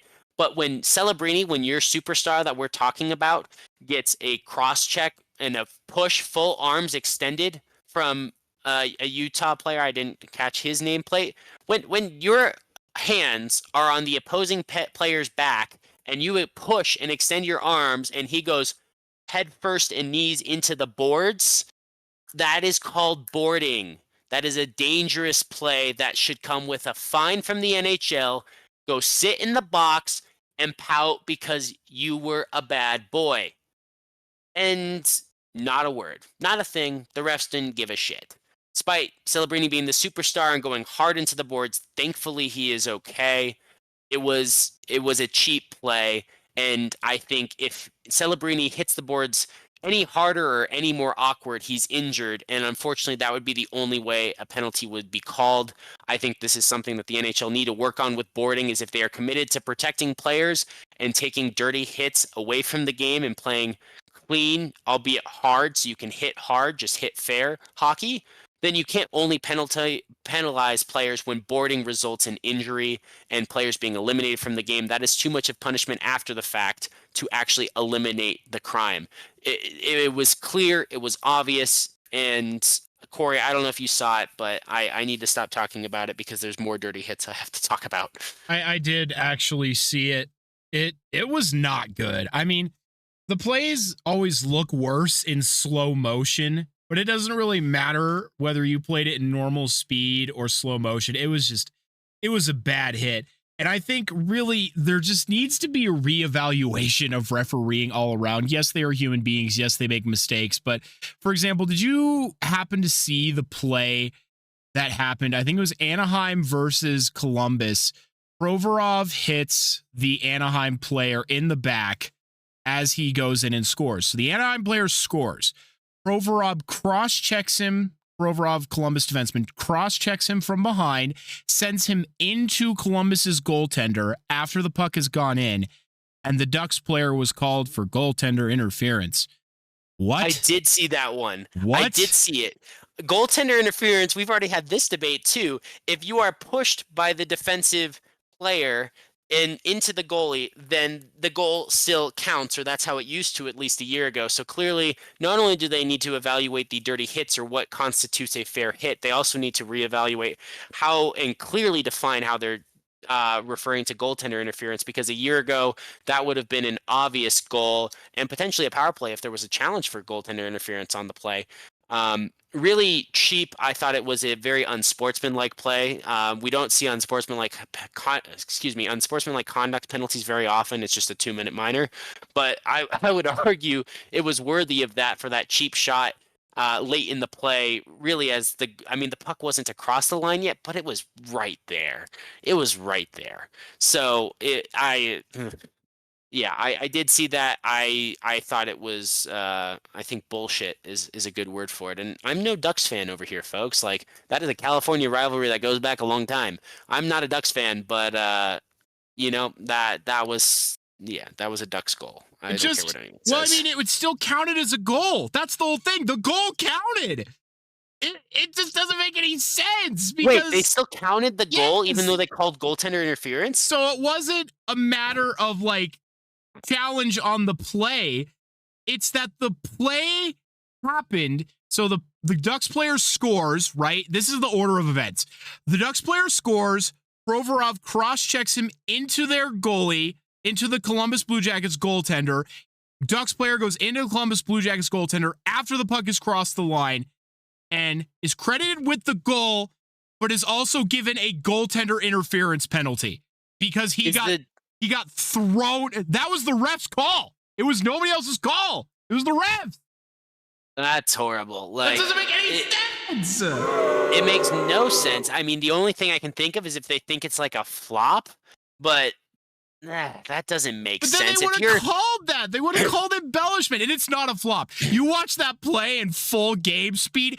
Dude is thrown into the Columbus Blue Jackets goaltender. Well, and you let up right when you're in front of the net. and you let up when you know the puck is in the net. So think of it, your muscles relax if you're letting up, and just it's easier to be thrown. There you will see that type of whiplash go through the body when the body is tensed up versus when it's not. So I 100% agree. It did not look like a flop to me. I agree that they should have called it embellishment if that's what they meant. If nothing else, if they really wanted to call goaltender interference and they didn't want to assess a power play to either team, then they should have called unsportsmanlike conduct or a cross check on Provorov. And if they were so badly wanting to call goaltender interference, because that was the was general stupid. consensus. Everybody who has fucking eyeballs agrees that it was just a terrible call. I don't even know how you justify making that call. I don't. I'm not a referee. But, I'm a couch referee. I'm a couch coach. What the fuck? I'd be pissed. Anyway. Yeah.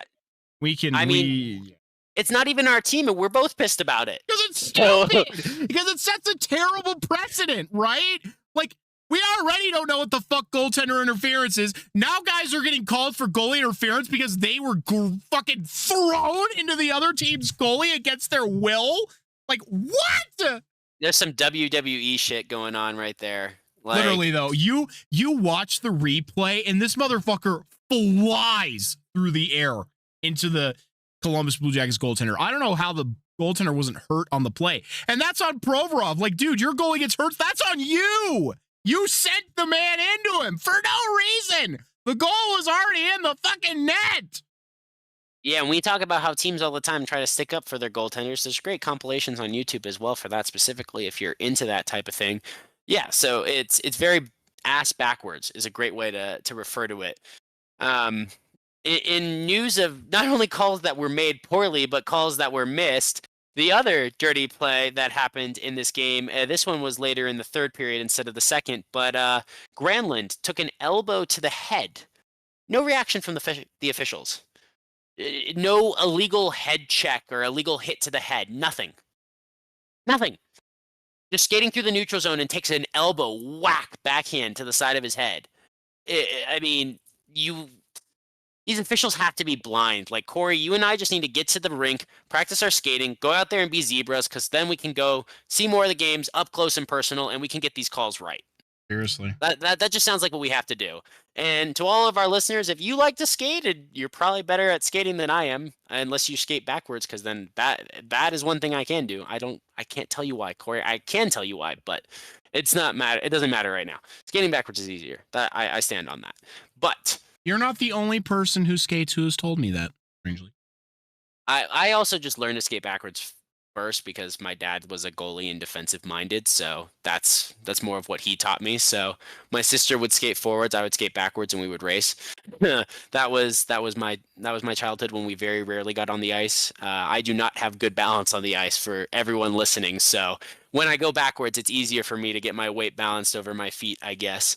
But nonetheless, I hate the Zebras, and the third period it started off actually well, other than the dirty hit. Zetterlund gave the Sharks a 3-2 lead at the exact 15-minute mark left in the game of the third period off of a perfect pass from guess who, Corey? I know you know who I'm going to say, because it was Mr. Kovalenko yet again helping the Sharks get another power play goal. Like I said, he's jumped right in, fit right in on the top six and on the power play units. It has been really incredible to see. But nonetheless, the Sharks were absolutely dominated in this third period. I think you sent me a stat with like 5 minutes left in the game that they were being outshot 16-2. And that is shots on goal. I believe the final tally for the period, they were outshot 24-3. Ooh, fuck. In the third period. That's all I can say. And all due offense to Mr. Vitek Vanacek. He is not Mackenzie Blackwood. And that is why I say all due offense. He's trying. Well, he doesn't have the 945 save percentage in the third period that Mackenzie does, because he was forced to make some great saves to keep the Sharks in the game, and he did his best to do a Blackwood impression. He didn't have all the flashy ones, but he made some pretty surprising ones that I did not expect him to make. I really thought the Sharks were going to lose this game by multiple goals. Unfortunately, Utah did tie it up halfway through the third, And like I said, to some extent, it felt inevitable with all of the momentum favoring Utah, even though the Sharks had that 3-2 lead and were playing at home. That is never a good sign. When you score and take the lead in the third period and you are at home and it feels like the other team just has the momentum and feels like they are the team in the lead. Like they just put all of the pressure on the Sharks. They were the better team everywhere on the ice. So when they scored that goal against Vitek, I couldn't even fault him. It was his third goal on something like 35 shots at that point. So I couldn't even be mad because it just felt inevitable. I was just more sad at that point. But what really hurts is, like I said before, the Sharks can't finish periods, and the third period is one of those periods. And the hockey club, because they need a name, which we should have a poll sometime and figure out what we think what people think the The bitch Utah Hockey Club pussies. should be. Yeah, I think they've narrowed it down, and that's not one of the options. But you know what? We should put in a write-in option and let people put their own The answers. That would be stupid fun. fucks. Yes, that is true because they planted a dagger in the hearts of every Sharks fan, myself included, with a game-winning goal with 44 seconds left in the game. It was a 4-on-3 goal, Corey. We don't see 4-on-3s very often anymore, No. but that gave Clayton Keller plenty of time and space to rip one home. It was a sloppy high stick from Cody Ceci. There was 58 seconds left in the game. He catches, guess who? Clayton Keller in the face with a high stick. And it proved to be extremely costly. When I talk about how there are teams like Calgary who are getting to overtime and just getting points, and earlier in the season when we had Blackwood in net, even if we were losing in the shootout, we were still taking a point from those games. The Sharks just can't seem to make it to overtime anymore. Losing with a minute left on a stupid penalty, like you're already 4-on-4, you're gonna high stick a guy? Like, come on, man. Like it's just so disappointing and disheartening. And like I said, a dagger for, I believe it was a sellout crowd for San Jose. The stands are still looking awfully full. I love to see it from the fan base. I know we're all excited to see Celebrini, but the fact is the team is still not where it's hopefully going to be in a couple years. They are not a competitive playoff caliber team right now. So love you. Shout out the people in San Jose for showing up for our team. Please keep doing so, even as these disheartening losses start to rack up and pile up. Corey, before I finally get to the Winnipeg game, because I've been talking for a fucking minute, do you have anything else to add in regards to Utah and how much they're a bunch of shitty dick faces? No, other than that, the way Utah won in the final minute is, very akin to, spoiler alert, how Winnipeg won. So that just sucks for you guys, especially because you've had the leads and then it's just gone. Yeah, we had the 3-2 lead in the third period in both of these games and managed to lose both of them with a goal in like the final. I think the one in Winnipeg was not technically less than a minute, but it was right there. So why not we just get into it so I can get through this pain and move on and then go cry while we hear about the Av news. Don't feel the need to linger on it too long, my friend. Fair enough. Well, let's start with the positives. The Sharks were the stronger first period team, and unlike the game against Utah, they came out and took it to Winnipeg. They wanted to win. They acted competitive. They played competitive early on in the game, and really, like I said, took it to Winnipeg. They still have that issue of giving up the first goal sometimes, though, and those sloppy turnovers when they are playing well. Unfortunately, I do think you run that risk of when you are playing more aggressively that you do give up more 2-on-1 opportunities, and we just don't have Blackwood in net anymore to make those saves. And, Georgiev is not going to make those saves for us. We just can't count on him to do that. And the Jets are a stronger team, and they were a stronger team for the final 5 minutes of the period, controlling much more of possession and getting more shots on the net. So in those first 15 minutes, again, when I talk about finishing periods, those last 5 minutes, the Sharks, it's just bad. they need to be this aggressive style, because when they are aggressive and they are pressing up in the neutral zone, they are in these games. They are taking the fight to the other team. However, they need to have a balance of that aggression and make sure whoever the third man is, whoever that extra forward is filling in for the defenseman on the rotation to make sure that we don't give up these 2-on-1 opportunities, because they are going to be the death blow to this team at this point in the season. So they need to maintain that aggressive posture. They are a better, more exciting team to watch, a competitive team to watch when they do that. They just need to clean up the fundamentals so that they don't have to pay the price for their mistakes on the back end. It really does make the Sharks' mistakes, those turnovers, those sloppy passes, much more costly. But overall, I still think the Sharks should be playing more aggressive. That is what we see from these winning teams. They just have to clean it up on the back end and get their fundamentals in check. But I think when they are aggressive, like I said, they were taking it to Winnipeg.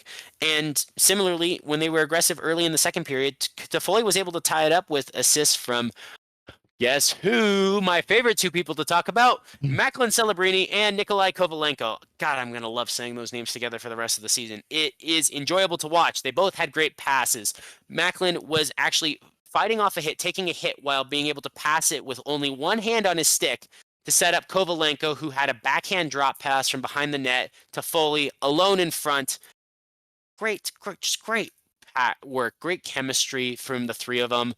I know Will Smith's going to come back, and he'll probably be on the line with Celebrini, and I hope Kovalenko. Maybe it'll be Toffoli, but this chemistry is good. You might have to put Will Smith with Eklund. Like, this is working. This is cooking. They have a lot of points in these games, and I love watching it. But I was really impressed to see Macklin finish again with only one hand on his stick to make the pass while getting hit in the corner. He is the superstar. Flashy talent, great vision on the ice, great stick, just a great shot, all of these great things. But he can take the hits too, and he can still finish his passes. He can still finish his checks when he throws them, rarely, but he still throws them from time to time.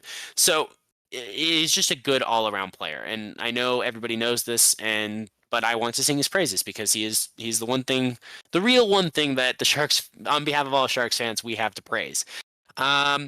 Unfortunately, the Jets retook the lead with about 12 and a half minutes left in the second period on, yet again, a very efficient power play. They didn't score quite as fast as Utah's 9-second power play goal, but they gave their best shot, scoring in only 17 seconds. And when it wasn't down a man, when they weren't down 4-on-5, the Sharks actually consistently matched intensity with Winnipeg and held an advantage in shots on goal all game. They were never trailing in the overall shot on goal tracker. So even when they were taking these punches from Winnipeg, they were not shy to jump back and play aggressive. And so that's, again, why I say the Sharks just need to commit to this aggressive approach in games.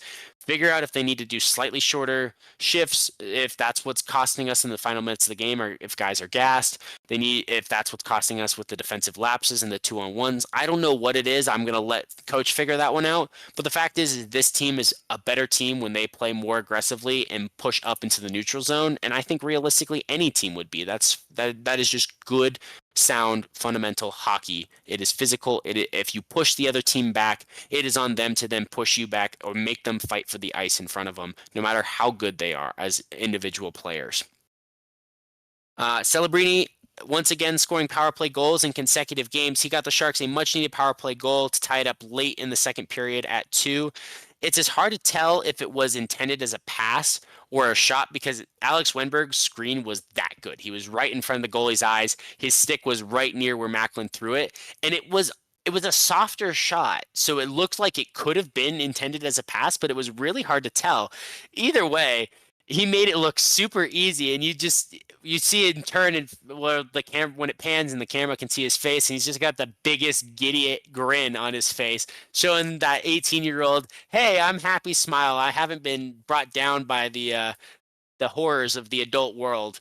And it's really energizing to see as a fan. It makes me more happy to watch the games, just seeing him so happy and seeing that effect it has on the team.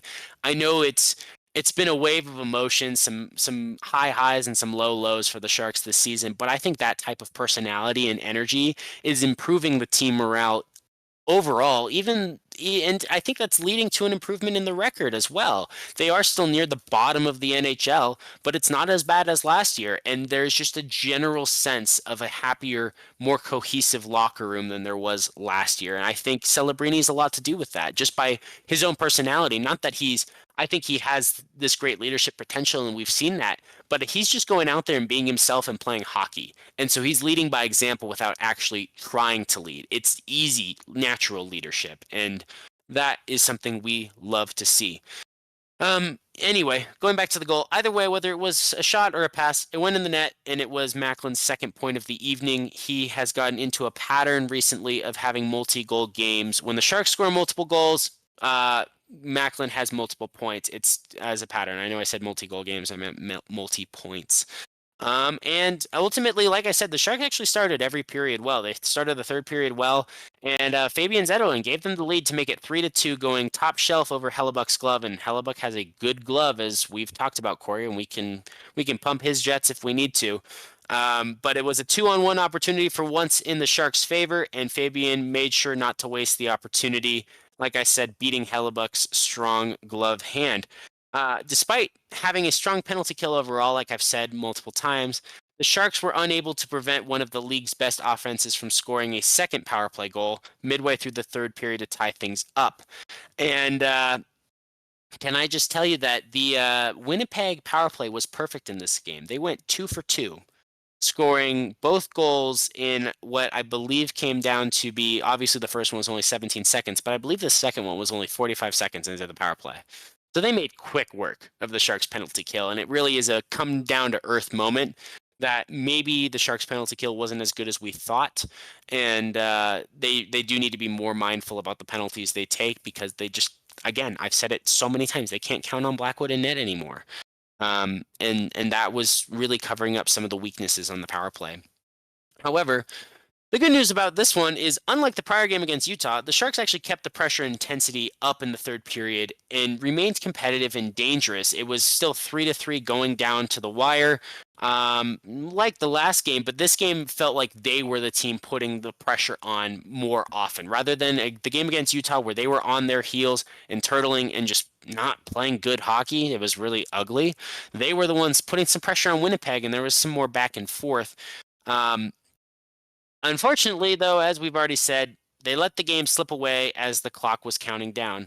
Quick shout out to you, Corey, for that classic statement. I wrote it that way on purpose. Love you, man. It was actually Adam Lowry with the devastating Pavelski-style redirect with 1:13 remaining to send the Sharks back to the dressing room without a single point for their strong performance. And I do say Pavelski-style because it was a great tip. It was Georgiev didn't have a shot at stopping that one, and that's where I say here at the end, it wasn't a perfect game, but Georgiev was actually decent overall. The Jets' perfect power play on the night, going 2 for 2, suggests that the Sharks' penalty kill is perhaps more at fault than Georgiev. Both goals were just on wide open nets from strong passing and just no bodies blocking the lanes. So I do think between that tip goal and at least one of the power play goals, I wouldn't fault Georgie for 2 of the goals that went in this game. And he still faced over 30 shots. Like I said, he did concede 4 goals in this game, but it is hard when he's being asked to fill a Blackwood-sized hole in the net and make highlight reel saves sprawling out, which he's just not capable of. It's not his style. It is not how he plays in the crease. So just to recap, for the second time in 2 games, the Sharks blew a third period lead, conceding 2 unanswered goals to walk out of their home arena empty-handed with no points to show for their efforts, and really losing in backbreaking, heartbreaking, just crumple my spine in a blender fashion, because it was just brutal. So really, really crushing to steal a defeat from the jaws of at least a single point for OT. Yeah, so I know I wanted to cover the positives from the week, but by the time we got to the end of the week, not much positive to talk about. I do think the fact that they were competitive and they actually took the fight to Winnipeg in this game is something I was very happy to see, and I hope they take the lessons learned from that and that was a better play for them overall to continue being the aggressor in their games moving forward. I do hope coach spends some time on the penalty kill because we need to work on it. They need to improve. Like I said so many times, they need to get better at that. And I know you did this a little bit, but it might seem obvious, but I'm going to give you the 3 Shark stars of the week. And Steve, he's stealing my shit. yeah, I had to, but I'm gonna, I'm gonna pump up the tires of Kovalenko because he hasn't had that goal yet. He's had a couple opportunities, but 5 assists in 3 games, 3 in the first game. He's really come on strong and just fit right in with the Sharks. He's been a great positive influence. I'm going to make him our number 3 star of the week. I believe, again, I've mentioned his name multiple times. I think Fabian Zetterlund should be our number 2 star of the week. Multiple goals, multiple assists, continuing to show up while still being underappreciated. He's been a consistent force for good on the Sharks roster. And finally, the man, the myth, the legend. No, it's not Scott Sterling. It is Macklin Celebrini. And no, he's not taking a volleyball to the face. He's putting the puck in your net, whoever you are, on the other end of the ice. Not our he net, will bro. score. Not our net, bro. He's on a multi-game goal-scoring streak. I think he's scored a goal all 3 games this week. He's scored on the power play, specifically all 3 games this week. And he also has an assist in all 3 games this week. So he is consistently scoring multiple points per game, power play goals, and just being the superstar that we drafted him for. So with that in mind, Corey, I will exit the tank and flop on the deck of this boat and ride the waves of your Avalanche commentary. Well, thank you, Dom. I'm very sorry that Macklin Celebrini's goal-scoring streak will have to come to an end tomorrow. That is very disappointing for you. But glad he could have a productive week beforehand. That's right, I'm talking shit, everyone. It never happens minus right now, but I'm going to say it anyway, because what do I have to lose? The Avs are injured. The Avs are sick. Sick. Not shit. Sick. Everything's slow. It's just not a good time right now. But first and foremost, Blackwood is the man that everyone apparently wants. The Avalanche were not the only team who sought the services of Mackenzie Blackwood, and apparently Carolina was also in on trading for him, and that's essentially what drove up the price that the Avalanche paid. It was worth every fucking penny, let me tell you that, because the results, no matter how small, have already proven themselves. But it has also been indicated by insiders that Blackwood was always going to be a trade piece and someone Mike Greer was going to more than likely let walk away in free agency. So much to Dom's dismay, it looks like this would have been the last year for Mackenzie Blackwood in the good old teal, no matter what the case would have been. You're 100% correct, and I'm just saddened by it, but you are correct. It was always going to end up this way, no matter how sad it makes me. But if Askarov can step up, maybe it's something that you can get over pretty quickly. You're damn right I can. Please, Yaroslav, save my franchise. But Celebrini's doing the offense, you save the defense. Please, for the love of God. But this all leads me to say that based on how the Avalanche have handled the Mikko Rantanen contract, for the love of God, get Blackwood locked up ASAP before his value continues to increase. Yes, there's a likelihood that when we get to the playoffs, he doesn't perform as well, but there's also a likelihood, which I believe is going to be the more likely of the two, he fucking does incredible. And he helps this team go on a run. If you don't lock him up before then that dollar amount keeps ticking up, just like it has for Mikko Rantanen this season. You've already started paying the price by not paying the man before the season started. So pay Blackwood ASAP. He probably wants something in the $4 to $5 million range. Fine, get it figured out. I understand why you can't right now. Gabriel Landeskog is a big kind of roadblock to that. But for the love of God, please figure it out, or he's going to be really expensive, and we can't keep him, and it's going to be shit because he's so good, because his debut was fantastic. That is pretty much the most positive side of that Preds game, other than the fact that, yeah, we won, sure.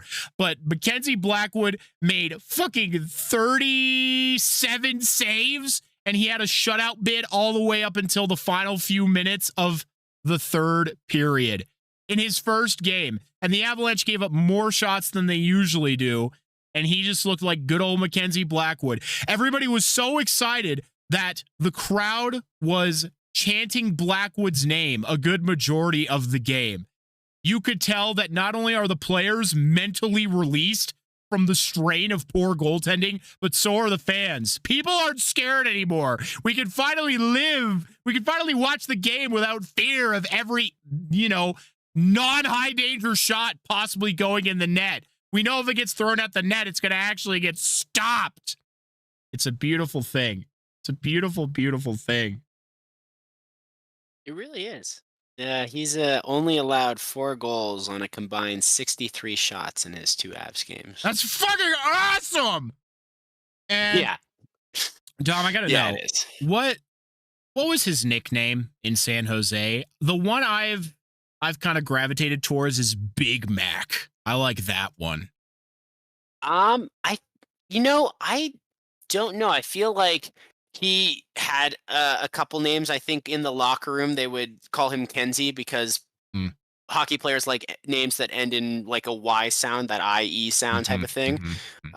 He's a goaltender, so you don't always hear that shorthand on the ice. I've heard what was it? I've heard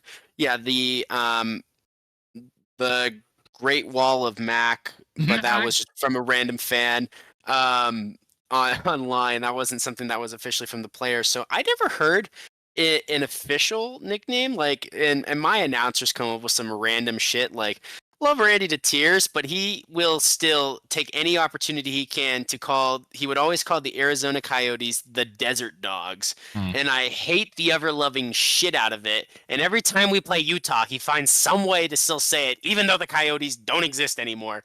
And it's so frustrating. So I don't think we have a good nickname to give you. And you have the goaltenders of wood. I think I gave you a good nickname for it earlier this week. I just can't remember for the life of me what it was. Yes, you did, and it's not coming to me either, unfortunately. But either way, I personally like Big Mac. I think it fits who he is. He's massive, but so athletic, and he's I remember. It was something like the Beaver Dam because you're making a wall out of wood to stop the flood of shots. That's right. So there you go, everyone. There's another one for you. The puns are endless for this one. Well, let's talk about the Avalanche versus Utah. Out of all 3 games the Avalanche played this week, I genuinely could say that this was probably their best one. And it's one that they lost. The entire game ended up being what could be equated to a tennis match, just back and forth and back and forth. It was boring hockey. After the first Utah goal, the Avs had a tough time then creating any consistent offensive zone pressure. They didn't have trouble getting in, but Utah also didn't have any trouble getting them back out. Unless it was the Kiviranta line, who was always out there schmooving at maximum speed. Positionally, though, Utah clearly did a great job reviewing tape before this game because they were and continued to be in the way and exactly where they needed to be against the Avs. No passes were getting through and chances were incredibly limited, and this was the case the entire game. Everything was challenged by Utah, and I agreed with the assertion that if they are breaking up your passes, you got to figure out another solution and just start shooting rather than trying to find the perfect play. Maybe you'll get your own fluky goals, and the Avalanche certainly didn't have a lack of effort. Nichushkin and Parker Kelly jumped out to me during this game, but Utah HC also had endless amounts of effort and energy. This, to them, seemed like a Stanley Cup final game to them, and they were there to win. The stats of this game did show that the Avalanche were hitting, and I think they are still searching for that perfect way to continue to execute that great defensive game they've been really building upon since the road trip. But the announcers put it perfectly. Honestly, whether I want to admit this or not, this is still the Arizona Coyotes.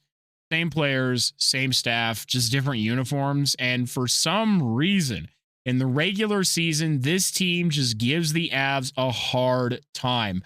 Not to mention Karel Vejmelka. Karel Vejmelka had himself a game. And I thought that maybe he just has a strong history against the Avs, but he doesn't. .894 all time with a 3.2 GAA with only 3 wins out of 7 career games. That's nothing remarkable, but at the time of the game, he was top 5 in the NHL for GAA. And even with the team around him supporting him the whole night, the Avs did still have high danger chances, and they just didn't go in.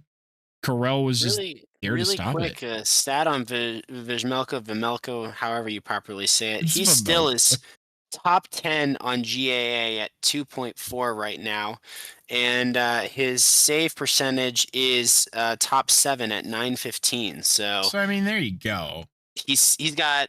I mean, he doesn't have the most starts. He's not Connor Hellebuck with 20 wins, but he still has 6 wins in how many games started this year? It looks like he has started a total of 15 games this year, so he's not above 500. Like, he's not winning all of these games necessarily, but his stat line tells me that that's not necessarily his fault. It just depends on what Utah team shows up any given night, just like what we got used to with the Coyotes. Exactly, and I mean, really, with this game, we had multiple goober goals. Just multiple goober goals. Goober goal! 2 from Utah, and I go on to say this in a little bit, but really, you take away those 2 goals that both went off of our own players. Like, Wedgwood himself was locked in during this game. He also played a great game, and it's unfair that 2 just get past him because Utah throws a shot, winging a prayer, and it goes off of our own guys trying to defend the net. Like, that's obviously not their intention. And how do you stop that as a goaltender? You just don't, because you don't expect that to happen, nor does the dude trying to stop it from happening in the first place. So you take those away, and you end up with a tie game. It goes to OT, but it just wasn't in the cards for that day. But an interesting thing is that the Avalanche against the Coyotes, however, are essentially split in this kind of generation of players. In the last 10 games against the Yotes, the Avs are 5-2-3 with a goal differential of just 1. And the games that they've had against Utah are now split as well. And for whatever reason, this team just has a hard time against the Yotes/Utah, although I know they are technically not the same franchise. So, well, I would say something important to note there is when you say 5-2-3, though, you're still scoring points on 8 out of every 10 games. That's still no. You want to win, and you're right. It's still 5 wins, 5 losses, but that is eight games versus 2 games that you're scoring points, and so I think that's important to highlight as well as that. No, absolutely. And I mean, you look at the scores of these games, though, and quite a few of them end up being really close. And that's the thing, is it's either like a blowout win where the Avalanche just dominate and they win, or the Yotes just refuse to go away. And it's incredibly frustrating. Yeah, well, and again, this is the frustrating thing about the Yotes/Utah is they will go on these weeks, these streaks where they just look really good and playoff capable, and they're making a push. Stanley Cup champions. It's insane. Yeah, the 1 week they're here showing up like Minnesota has been this season. The next week they show up like, I don't know, who should we say? Let's say Montreal. I feel like that's the fairest comparison, is it really lives at both ends of the spectrum, and you don't know which Utah you're going to get. It's just like a box of chocolates. Okay, Forrest. But had to get another pun in there. I hate to say it, but really, this comes down to some straight-ass luck on the Utah HC's part, and, very strong positional defense. But genuinely, the Avalanche had multiple goals that were stopped by a Vimelka who was just dialed in that game. The dude was letting nothing pass. Thank God we avoided getting skunked. We managed to just sneak one past him late in the third, but all for naught. And that's really all there is to say about the Utah game. But let me tell you, this, I think, will perfectly summarize a lot. And that the Avalanche are givers of firsts. The Avalanche need to stop giving teams their firsts of anything. I wish that there was a stat that I could track for how many firsts happen against the Avalanche. The one positive one is that it was Mackenzie Blackwood's first win against the Nashville Predators in his career. So that was pretty cool. Oh, cool. But speaking of the Predators, Dom, against the Avalanche, Steven Stamkos scored his second 5-on-5 goal of the year. That's it. He has scored 2 5-on-5 goals this year. And of course, one of them is against the Avs. So which is the bigger surprise? How New York is just falling apart, or how Nashville never was able to make liftoff off the ground in the first place? I'll go New York, honestly, because New York was a President's Trophy winning team who has just collapsed. And we've talked about it. Maybe the expectations were unfair, but Stamkos is better than 2 5-on-5 goals in 30 games of a season. He's better than that. I think the writing was a bit on the wall if you look at how he played last season, that his 5-on-5 play was already starting to dwindle, and he was benefiting from power play time with Nikita Kucherov. And you're just not getting 60 goals, Steven Stamkos, anymore. I mean, that's not necessarily his fault.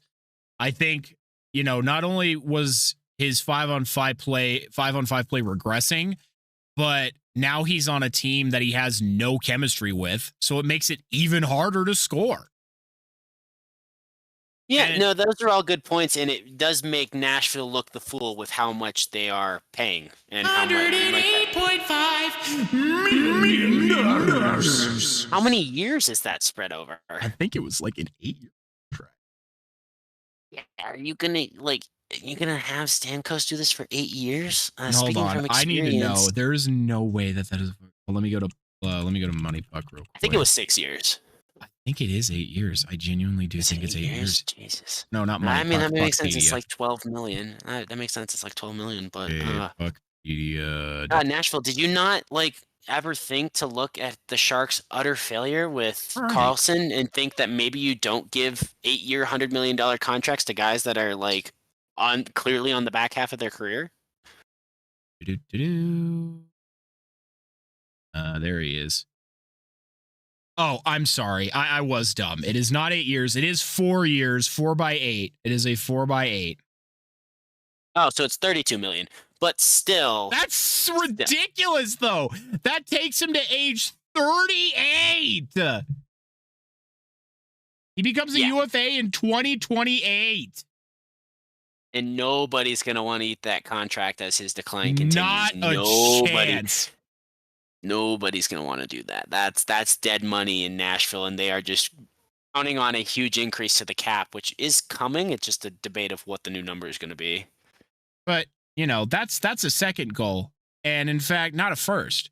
And Luke Evangelista scored his second goal of the year. Do you know when his first goal was, Don? Tell me it was in the first game. That'd be poetic. His first goal was against the Avs last time he was in Ball Arena. Luke Evangelista has scored 2 fucking goals this year, and they've both been against the fucking Avs. You're right. That's actually funnier.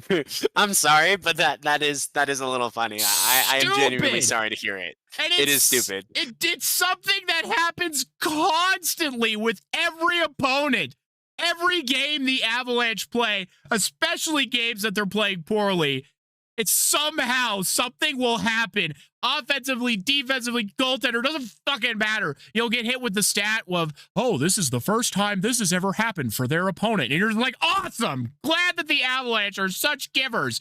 Let me give you another one. Kiefer Sherwood, one-time Av, against the Avs, hit for the first time in his career 10 goals, and he had his first career hat trick. So cool! Yikes. It was a natural hattie, too. Damn. Wow, I'm sorry. That is... I mean, we're just having a fun time competing and trauma comparing right now from our pain from the past week. Oh, Dom, it gets worse because you thought your power play was ass. Well, the Avalanche's power play is ass. It's so ass. If I had more time this week, I was going to put together, why it was good in the past and why it's fucking shit now. There's no ifs, ands, or buts. There's no more eloquent way for me to say this. It's bad. Everybody knows that it's bad. I can't even remember the number. It's 6 for 49 on their last, however many games. It's just not scoring. So expect that analysis next week. I am determined to figure out why. But just on the offshoot here, my real assumption is that it's just too predictable now. That this power play is fucking loaded with weapons. You're telling me that a power play that has Cale Makar, Mikko Rand, and Nathan MacKinnon can't score? That doesn't make any fucking sense. On paper, this should score literally every time. You're telling me that these guys with more space to move can't score? That's literally my first reasonable assumption, is that it's just too predictable. But Dom, what, in your infinite hockey knowledge, why do you think power plays end up struggling at certain points, just in general? Well, my hockey knowledge is far from infinite, but thanks for the compliment. No, it comes back to something I've said so many times. It's not enough pucks going towards the net.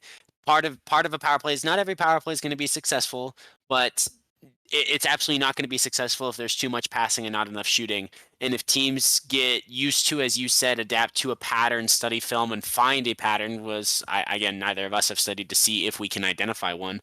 But if they can identify a pattern and break up the Avs passing, they need to start adjusting, throwing pucks at the net, rotating more, or potentially you have all this depth and this great scoring. You have it all out there on one line, but if the passing is getting predictable, mix up the lines for a week. Throw the opponents off. I mean, you've got all that talent. You don't have to have them all on the first line. Mix it up, get new blood in there, new styles. It'll make it harder to defend. So I think that's part of it. Is I think you need to have some rotation on your power plays. It can't just be the same fixed unit. You need to practice with multiple unit combinations, and it just less pass, more shoot. That's just fundamental 101. If you want to have a better power play, shoot the puck more.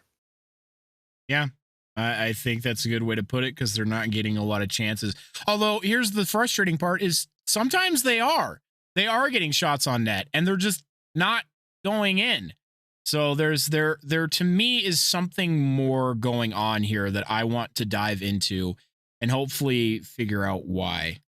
At that point, I wonder if it's mental, and you have to ask, if the shots are getting on the net and you're just not getting that win, are you able to bounce back and say, law of averages, I'm going to get him next time because I did everything right there and the goalie just wasn't having it tonight. Let's get him next time, or let's get him the next night, whoever the next goalie is.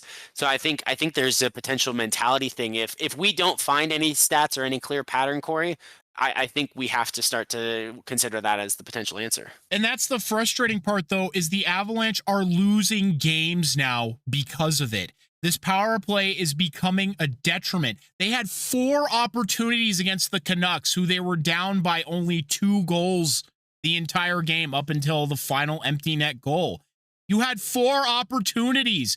You get even one of those and the entire structure of the game changes, because Valeri Nichushkin managed to kill the Thatcher Demko shutout with a garbage time goal at 19:14 of the third. So you need to be converting on these chances, because the Avalanche are really good at drawing penalties. But now not only are they not scoring, but it's becoming a detriment, because one of Kiefer Sherwood's goals was a shorthanded goal. Oh yeah, that was the Canucks' first shorthanded goal of the year. Oh boy, another first. So that's what I'm saying. Now it's not only, not helping you win, but it's hurting you and contributing to losses. That is not good. So let's talk more about the Avalanche and the Canucks. I came into this game at period 2 because I had to drive home during period 1, so I listened to it on the radio. But the common denominator across almost all Avalanche games this week was that period 1, once again, is getting out to a slow start. Thankfully, now they have goaltending that allows them to not get absolutely blown up in the first period, since they decide it takes them 20 minutes to actually start playing in the fucking game. Now they can actually still remain competitive. But this is what's pissing me off. The Avalanche, mind you, they were sick this week. People were sick. They were ill. They were throwing up. And the Avalanche are still injured. So if you want some excuses as to why they look slow and flat, that is my excuse for you. But God damn it.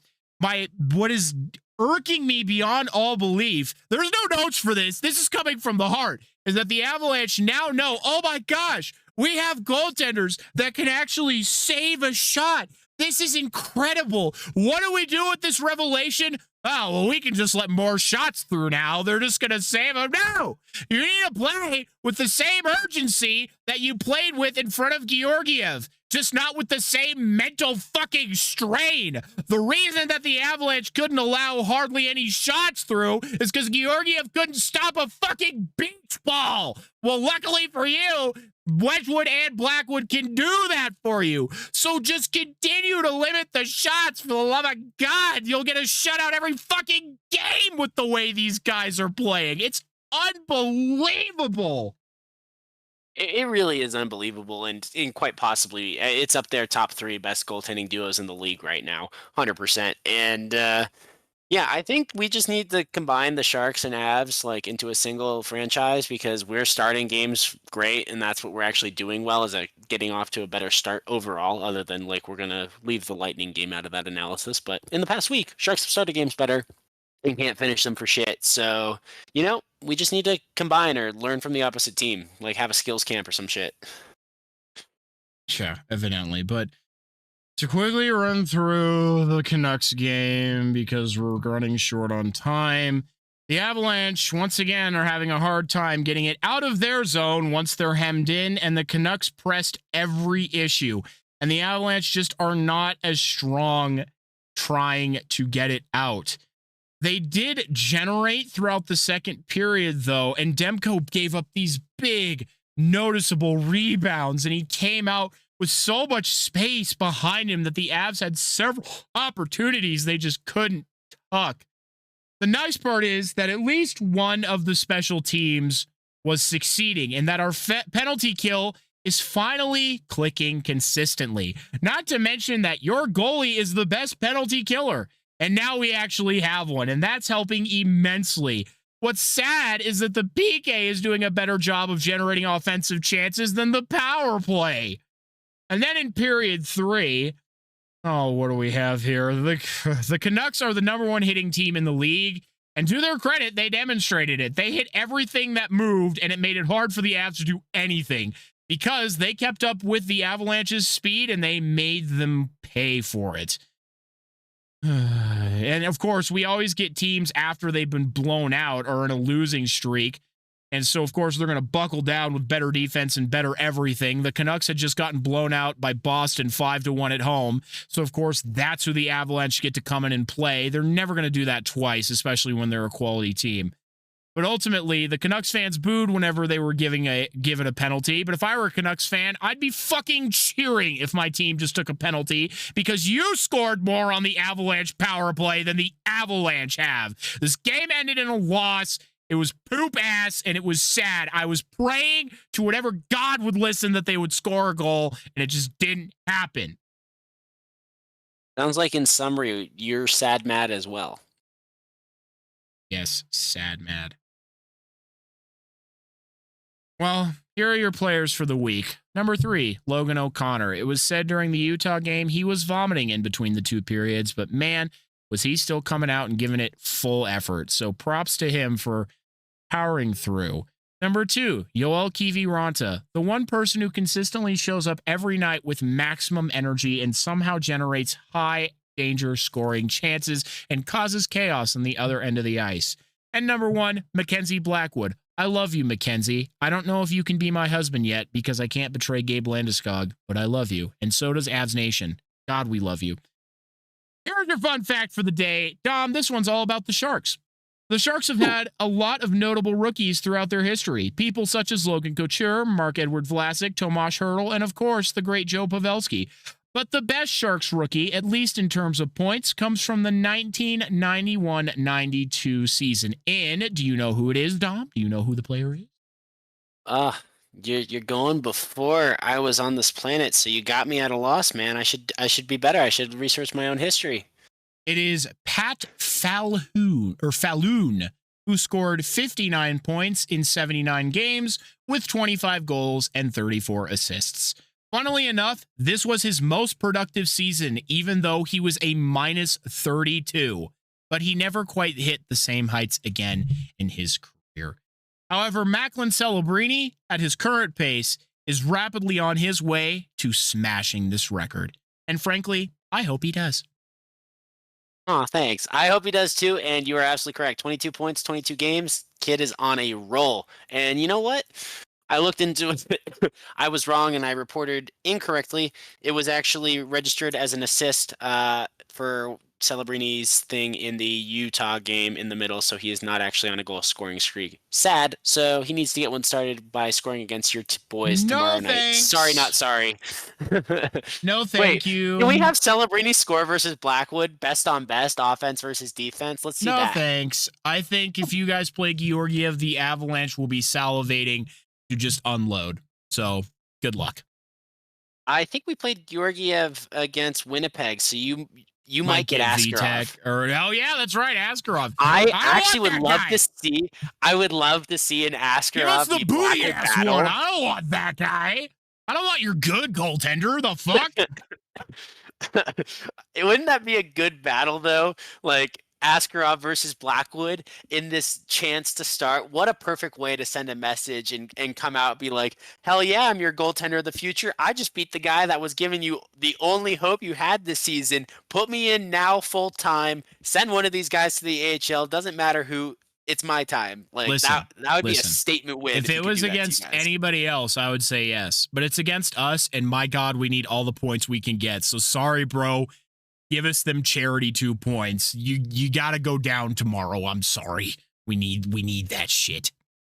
How about we root for overtime? And if you get 2 points, then at least we get one and we get some free hockey. I can't. My heart can't handle that. I just need a win. Just win the fucking game, please. That's okay. The clock is counting down to the final horn. We really appreciate you taking the time to listen to this episode of the Captain Avalanche Fancast. Did you know there is a comment section where you can leave your thoughts and questions? If you have something you want to know about the Avalanche, Sharks, or just hockey in general, leave it below and we'll be happy to try and answer it. There's also a unique poll for you to interact with every episode. The best thing you can do, if you like what we're doing here, is to follow us on whatever platform you're using and share this podcast everywhere you can. Whether that's with your mouse or your mouth. I'm Captain Avalanche Corey. And this is Dom from the tank. Check out our new episodes every week. Thanks, everyone. Thanks.